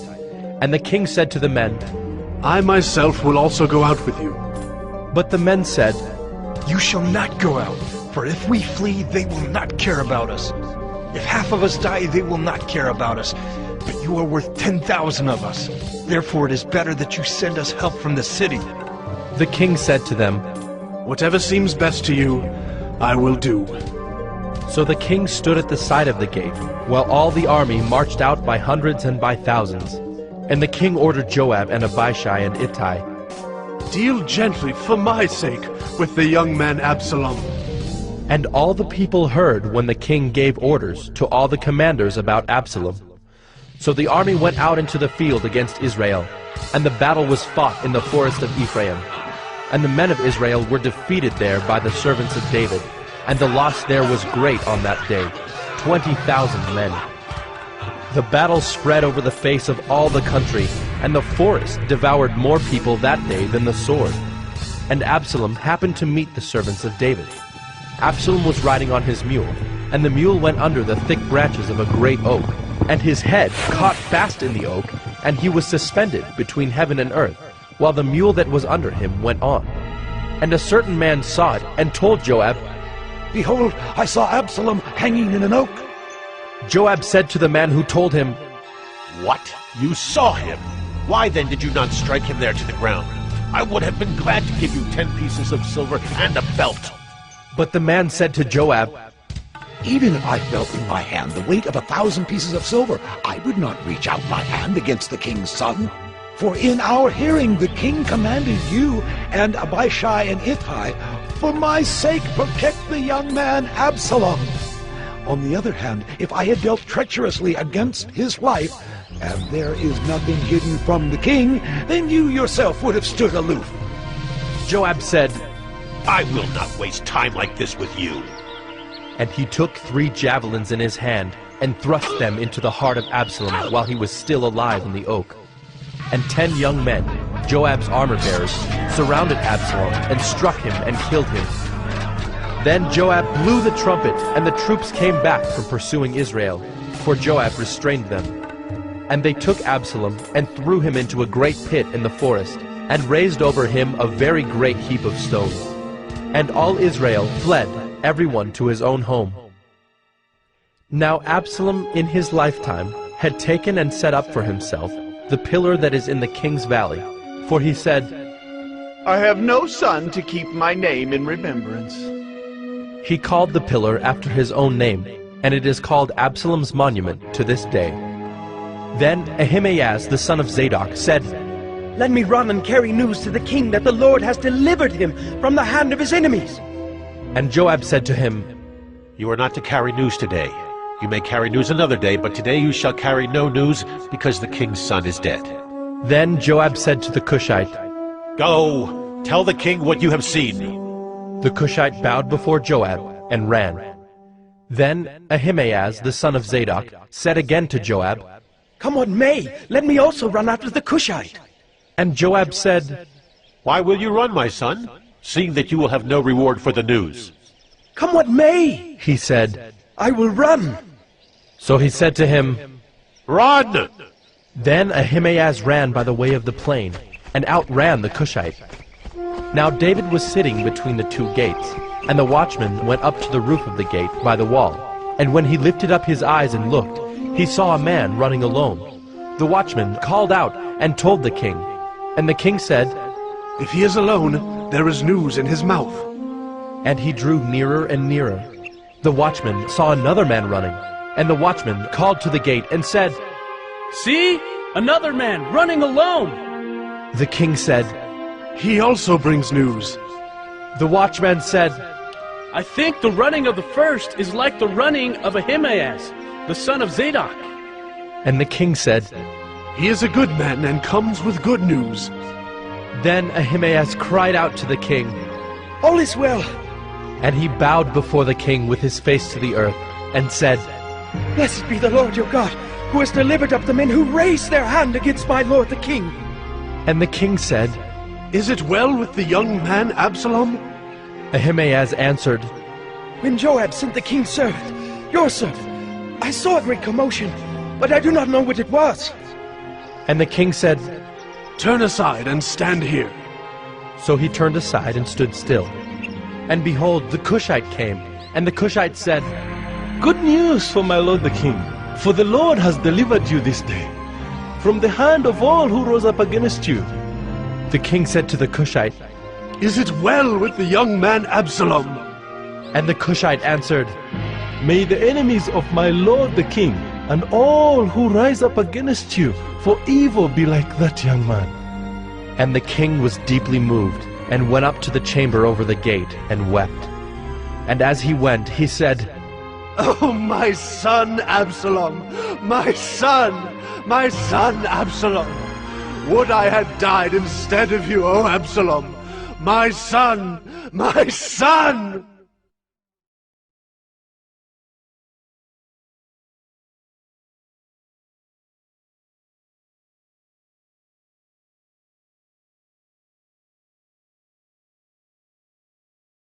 Second Samuel 19. It was told Joab, Behold, the king is weeping and mourning for Absalom. So the victory that day was turned into mourning for all the people, for the people heard that day, The king is grieving for his son. And the people stole into the city that day, as people steal in who are ashamed when they flee in battle. The king covered his face, and the king cried with a loud voice, Oh, my son Absalom! Oh, Absalom! My son! My son! Then Joab came into the house to the king and said, You have today covered with shame the faces of all your servants, who have this day saved your life, and the lives of your sons and your daughters, and the lives of your wives and your concubines, because you love those who hate you, and hate those who love you. For you have made it clear today that commanders and servants are nothing to you. For today I know that if Absalom were alive, and all of us were dead today, then you would be pleased. Now therefore arise, go out and speak kindly to your servants, for I swear by the Lord, if you do not go, not a man will stay with you this night, and this will be worse for you than all the evil that has come upon you from your youth until now.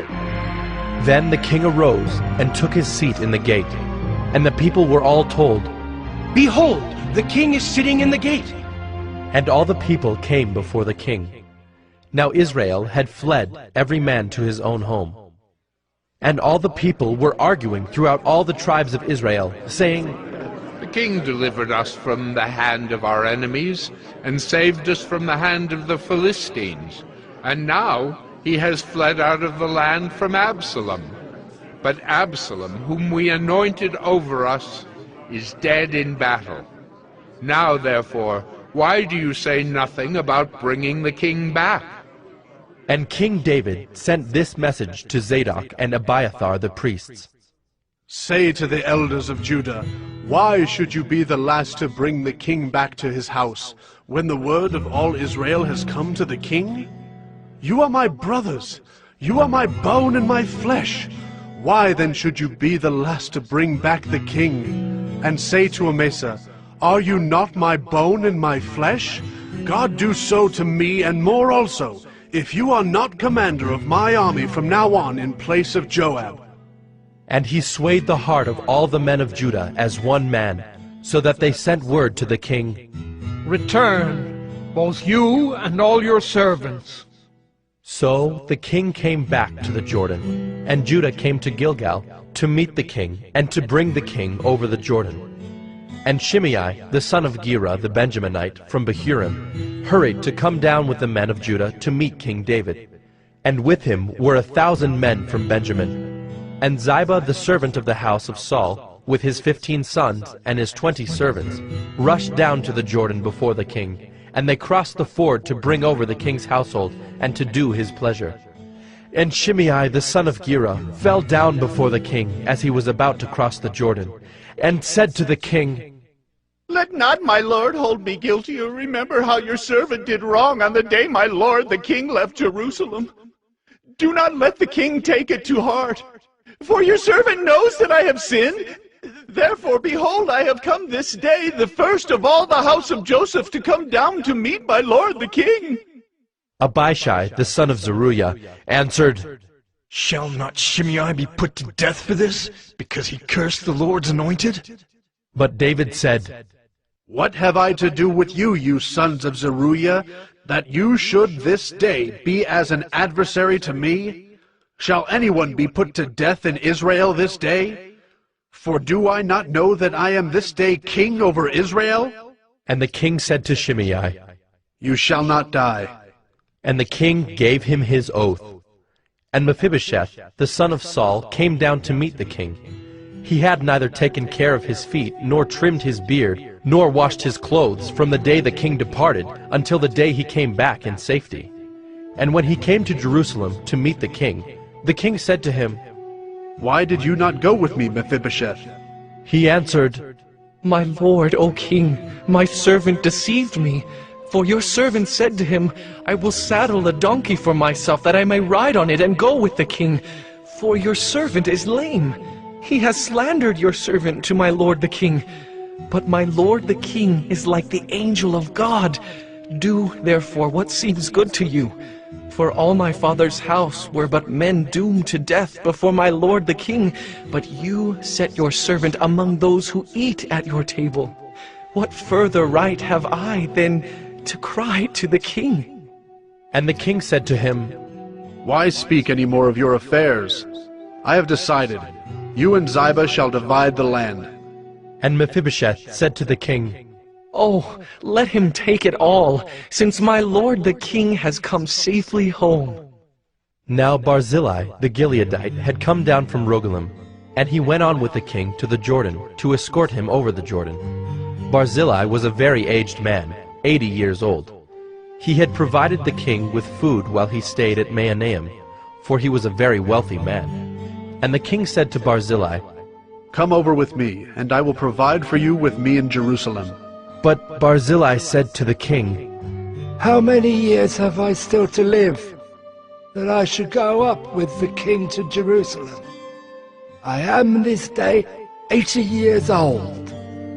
Can I discern what is pleasant and what is not? Can your servant taste what he eats or what he drinks? Can I still listen to the voice of singing men and singing women? Why then should your servant be an added burden to my lord the king? Your servant will go a little way over the Jordan with the king. Why should the king repay me with such a reward? Please let your servant return, that I may die in my own city, near the grave of my father and my mother. But here is your servant Kimham. Let him go over with my lord the king, and do for him whatever seems good to you." And the king answered, Kimham shall go over with me, and I will do for him whatever seems good to you. And all that you desire of me I will do for you. Then all the people went over the Jordan, and the king went over. And the king kissed Barzillai and blessed him, and he returned to his own home. The king went on to Gilgal, and Kimham went on with him.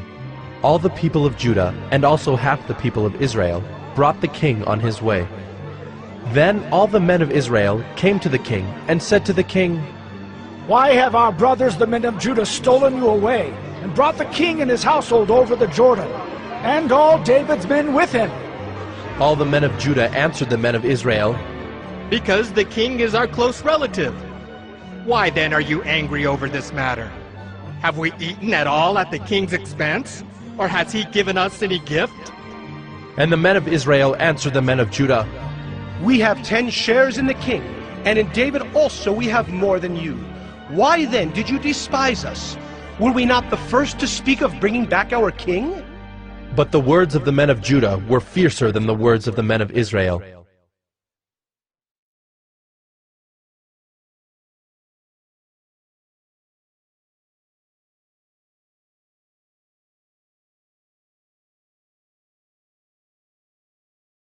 Second Samuel 20.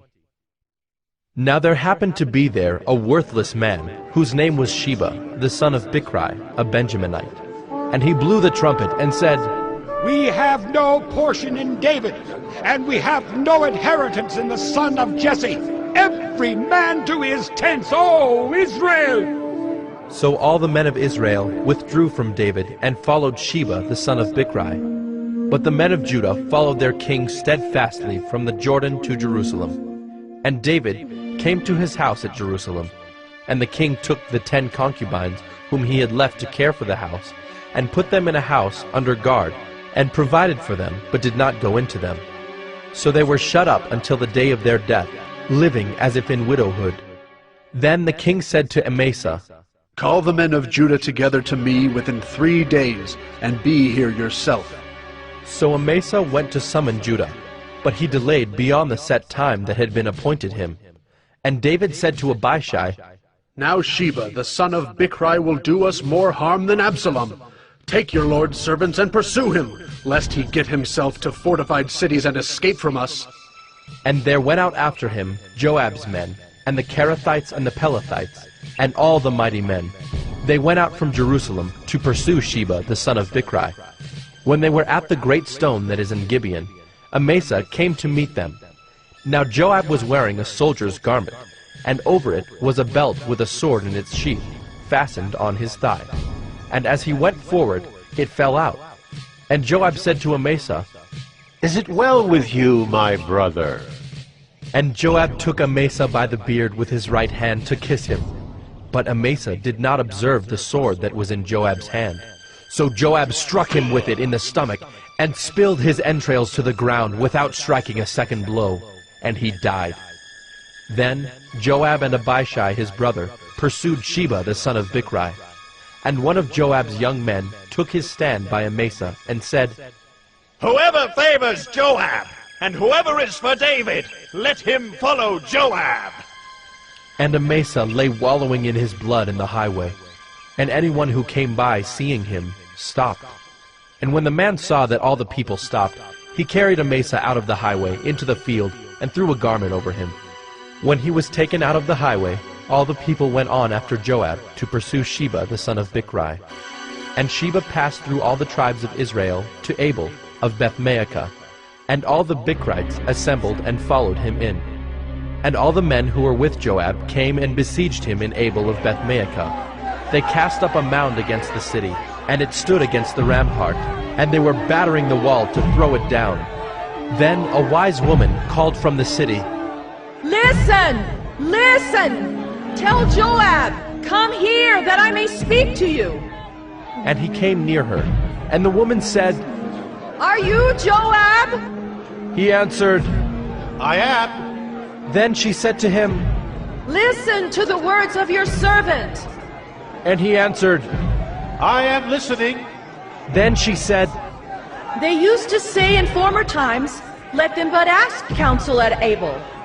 And so they settled a matter. I am one of those who are peaceable and faithful in Israel. You seek to destroy a city that is a mother in Israel. Why will you swallow up the heritage of the Lord?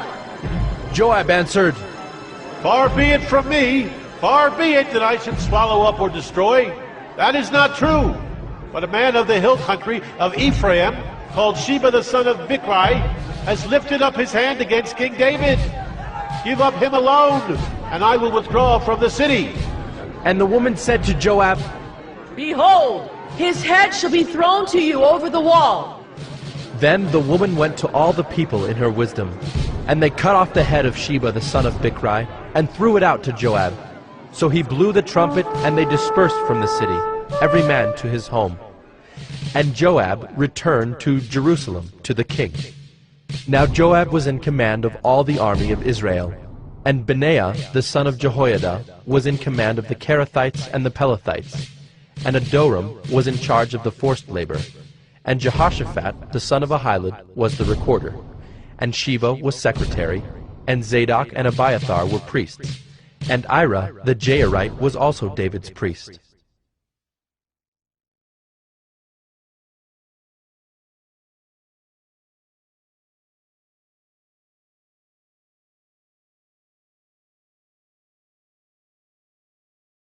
Second Samuel 21. Now there was a famine in the days of David for 3 years, year after year. And David sought the face of the Lord. And the Lord said, There is blood guilt on Saul and on his house, because he put the Gibeonites to death.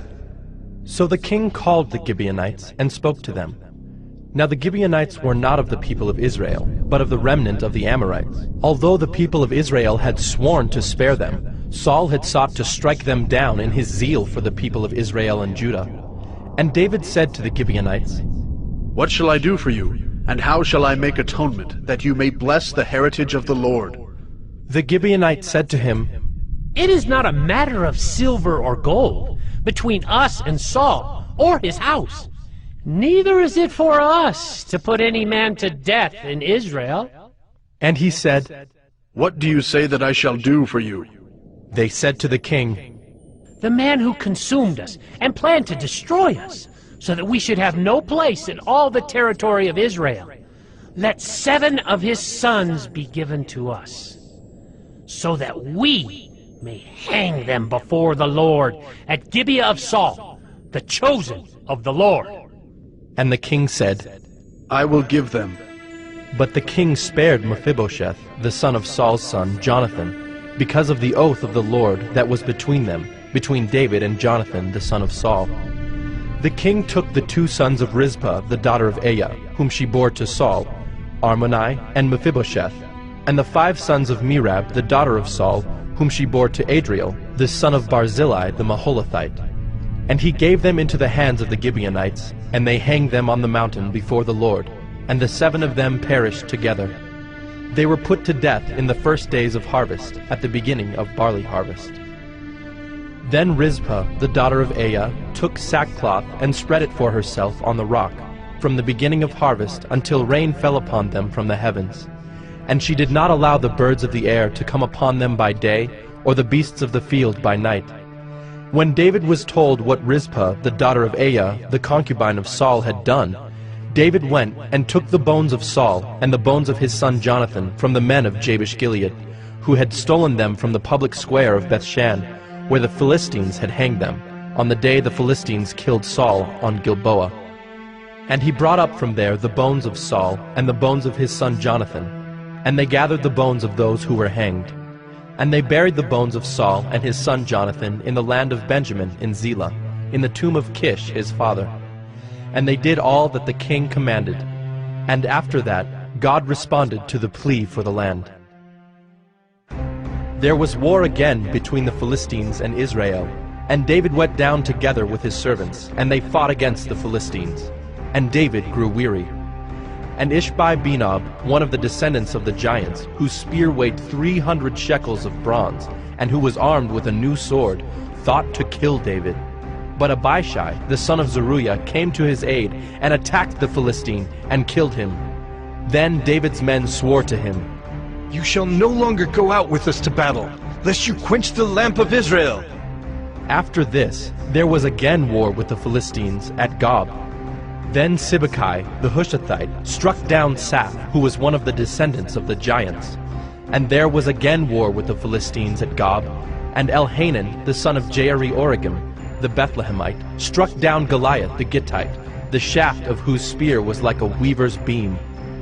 And there was again war at Gath, where there was a man of great stature, who had 6 fingers on each hand, and 6 toes on each foot, 24 in number. And he also was descended from the giants. And when he taunted Israel, Jonathan, the son of Shimei, David's brother, struck him down. These 4 were descended from the giants in Gath, and they fell by the hand of David and by the hand of his servants.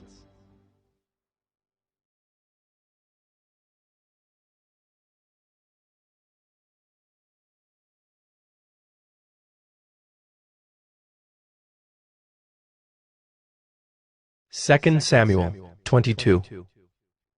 And David spoke to the Lord the words of this song on the day when the Lord delivered him from the hand of all his enemies and from the hand of Saul.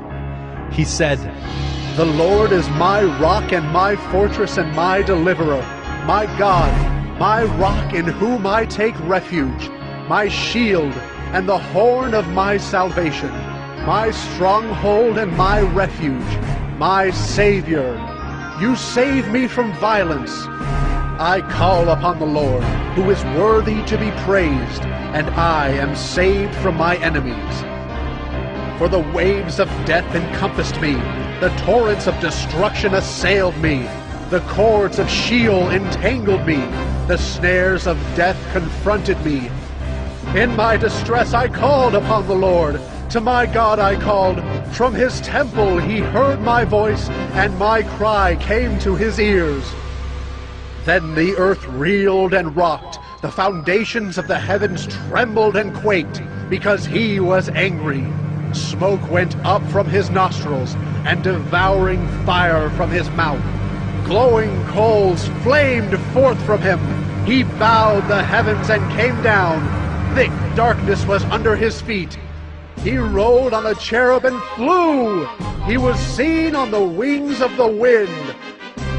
He made darkness around him his canopy, thick clouds, a gathering of water. Out of the brightness before him coals of fire flamed forth. The Lord thundered from heaven, and the Most High uttered his voice. And he sent out arrows and scattered them, lightning and routed them. Then the channels of the sea were seen, the foundations of the world were laid bare, at the rebuke of the Lord, at the blast of the breath of his nostrils. He sent from on high. He took me. He drew me out of many waters. He rescued me from my strong enemy, from those who hated me, for they were too mighty for me.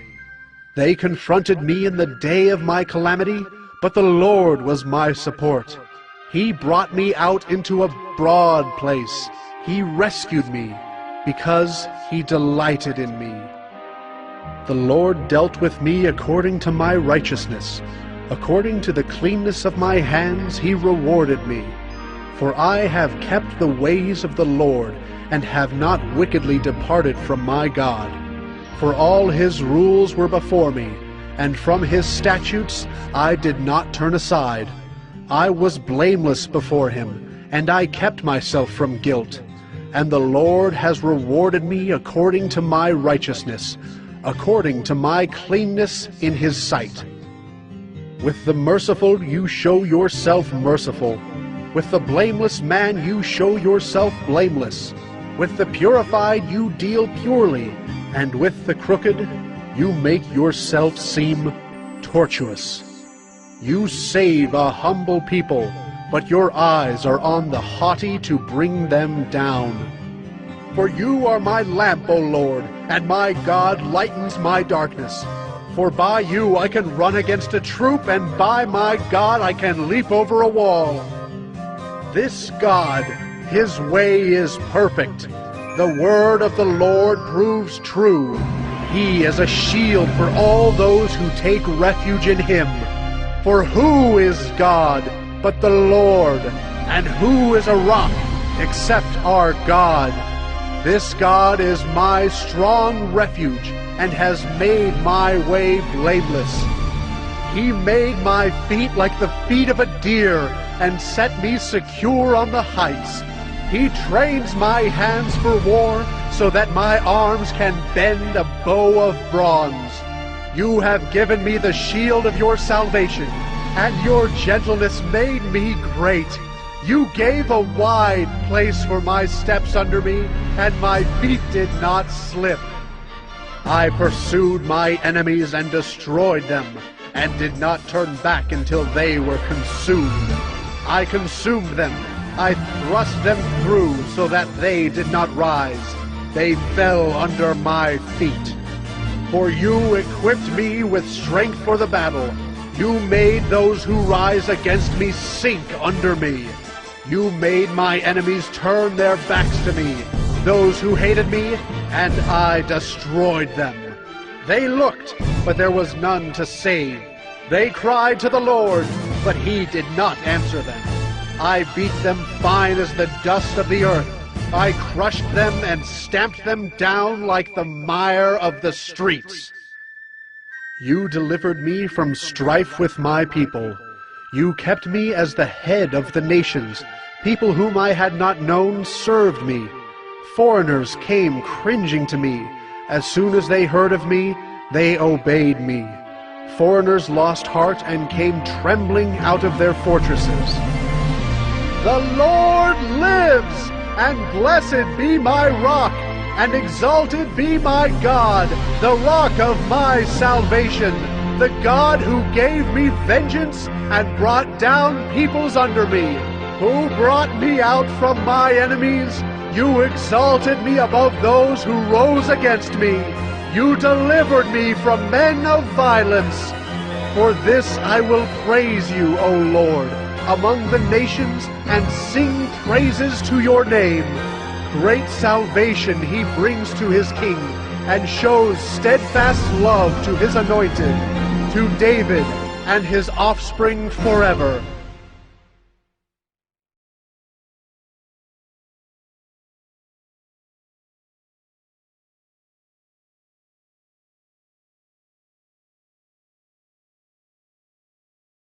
Second Samuel 23. Now these are the last words of David, the oracle of David, the son of Jesse, the oracle of the man who was raised on high, the anointed of the God of Jacob, the sweet psalmist of Israel. The Spirit of the Lord speaks by me. His word is on my tongue. The God of Israel has spoken.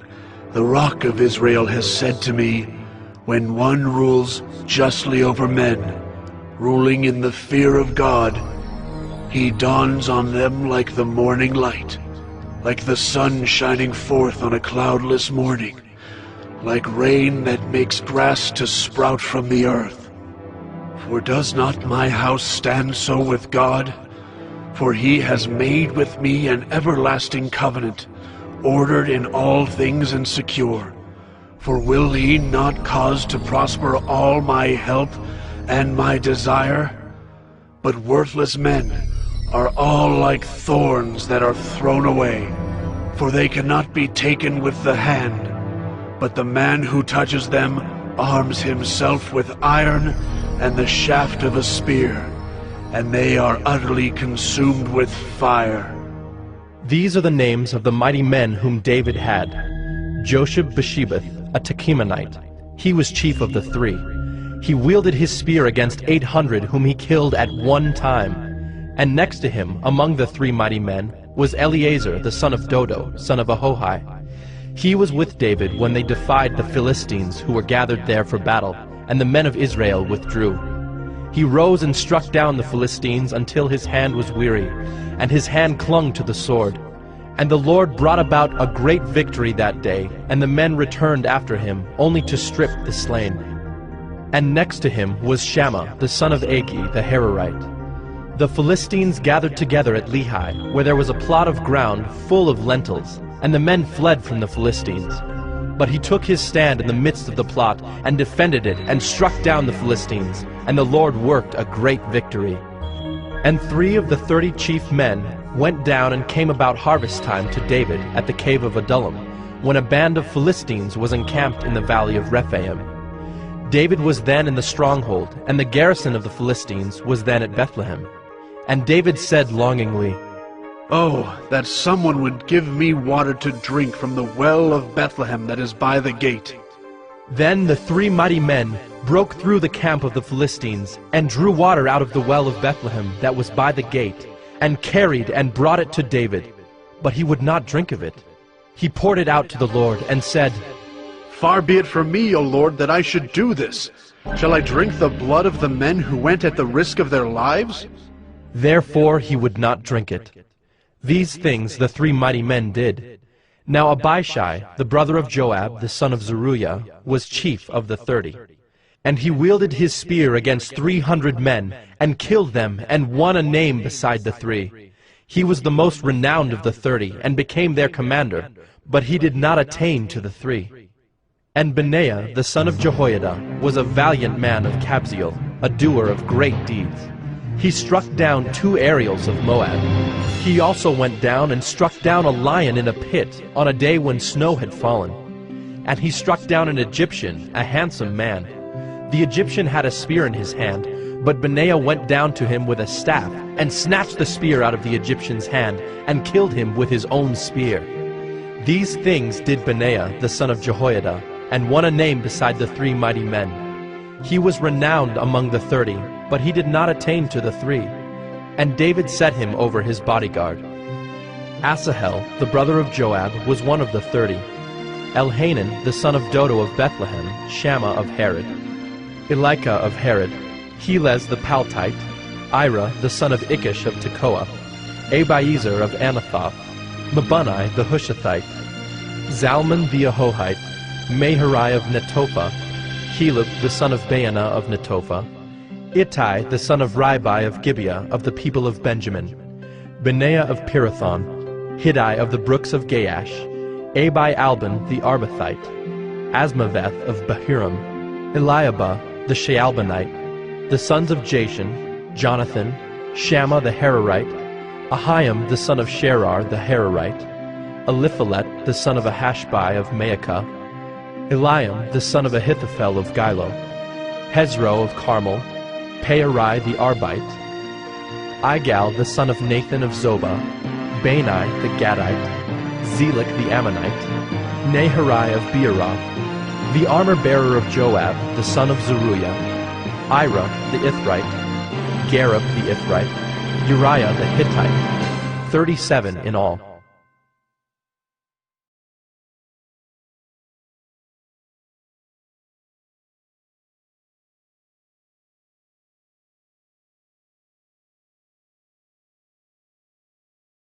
2 Samuel 24.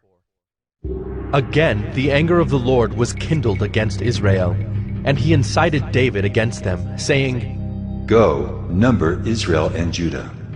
So the king said to Joab, the commander of the army who was with him, Go through all the tribes of Israel, from Dan to Beersheba, and number the people, that I may know the number of the people. But Joab said to the king, May the Lord your God add to the people 100 times as many as they are, while the eyes of my lord the king still see it. But why does my lord the king delight in this thing? But the king's word prevailed against Joab and the commanders of the army. So Joab and the commanders of the army went out from the presence of the king to number the people of Israel. They crossed the Jordan and began from Aroer, and from the city that is in the middle of the valley, toward Gad, and on to Jazer. Then they came to Gilead and to Kadesh in the land of the Hittites. And they came to Dan, and from Dan they went around to Sidon, and came to the fortress of Tyre, and to all the cities of the Hivites and Canaanites. And they went out to the Negeb of Judah at Beersheba. So when they had gone through all the land, they came to Jerusalem at the end of 9 months and 20 days. And Joab gave the sum of the numbering of the people to the king. In Israel there were 800,000 valiant men who drew the sword, and the men of Judah were 500,000.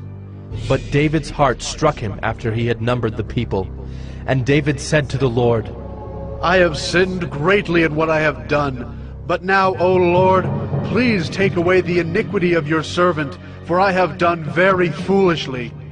And when David arose in the morning, the word of the Lord came to the prophet Gad, David's seer, saying, Go and say to David, Thus says the Lord, 3 things I offer you. Choose one of them that I may do it to you. So Gad came to David and told him, and said to him, Shall 3 years of famine come to you in your land? Or will you flee 3 months before your foes while they pursue you? Or shall there be 3 days' pestilence in your land? Now consider and decide what answer I shall return to him who sent me. Then David said to Gad, I am in great distress. Let us fall into the hand of the Lord, for his mercy is great. But let me not fall into the hand of man. So the Lord sent a pestilence on Israel from the morning until the appointed time. And there died of the people from Dan to Beersheba 70,000 men. And when the angel stretched out his hand toward Jerusalem to destroy it, the Lord relented from the calamity and said to the angel who was working destruction among the people, It is enough. Now stay your hand. And the angel of the Lord was by the threshing floor of Araunah the Jebusite. Then David spoke to the Lord when he saw the angel who was striking the people, and said, Behold, I have sinned, and I have done wickedly. But these sheep, what have they done? Please, let your hand be against me and against my father's house. And Gad came that day to David, and said to him, Go up, raise an altar to the Lord on the threshing floor of Araunah the Jebusite. So David went up at Gad's word, as the Lord commanded. And when Araunah looked down, he saw the king and his servants coming on toward him. And Araunah went out and paid homage to the king with his face to the ground. And Araunah said, Why has my lord the king come to his servant?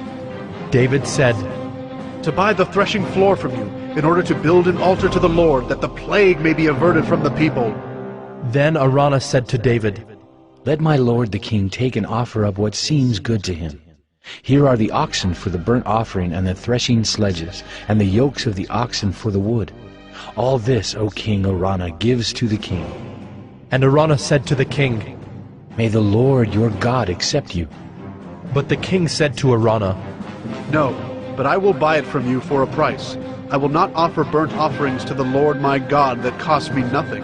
So David bought the threshing floor and the oxen for 50 shekels of silver. And David built there an altar to the Lord, and offered burnt offerings and peace offerings. So the Lord responded to the plea for the land, and the plague was averted from Israel.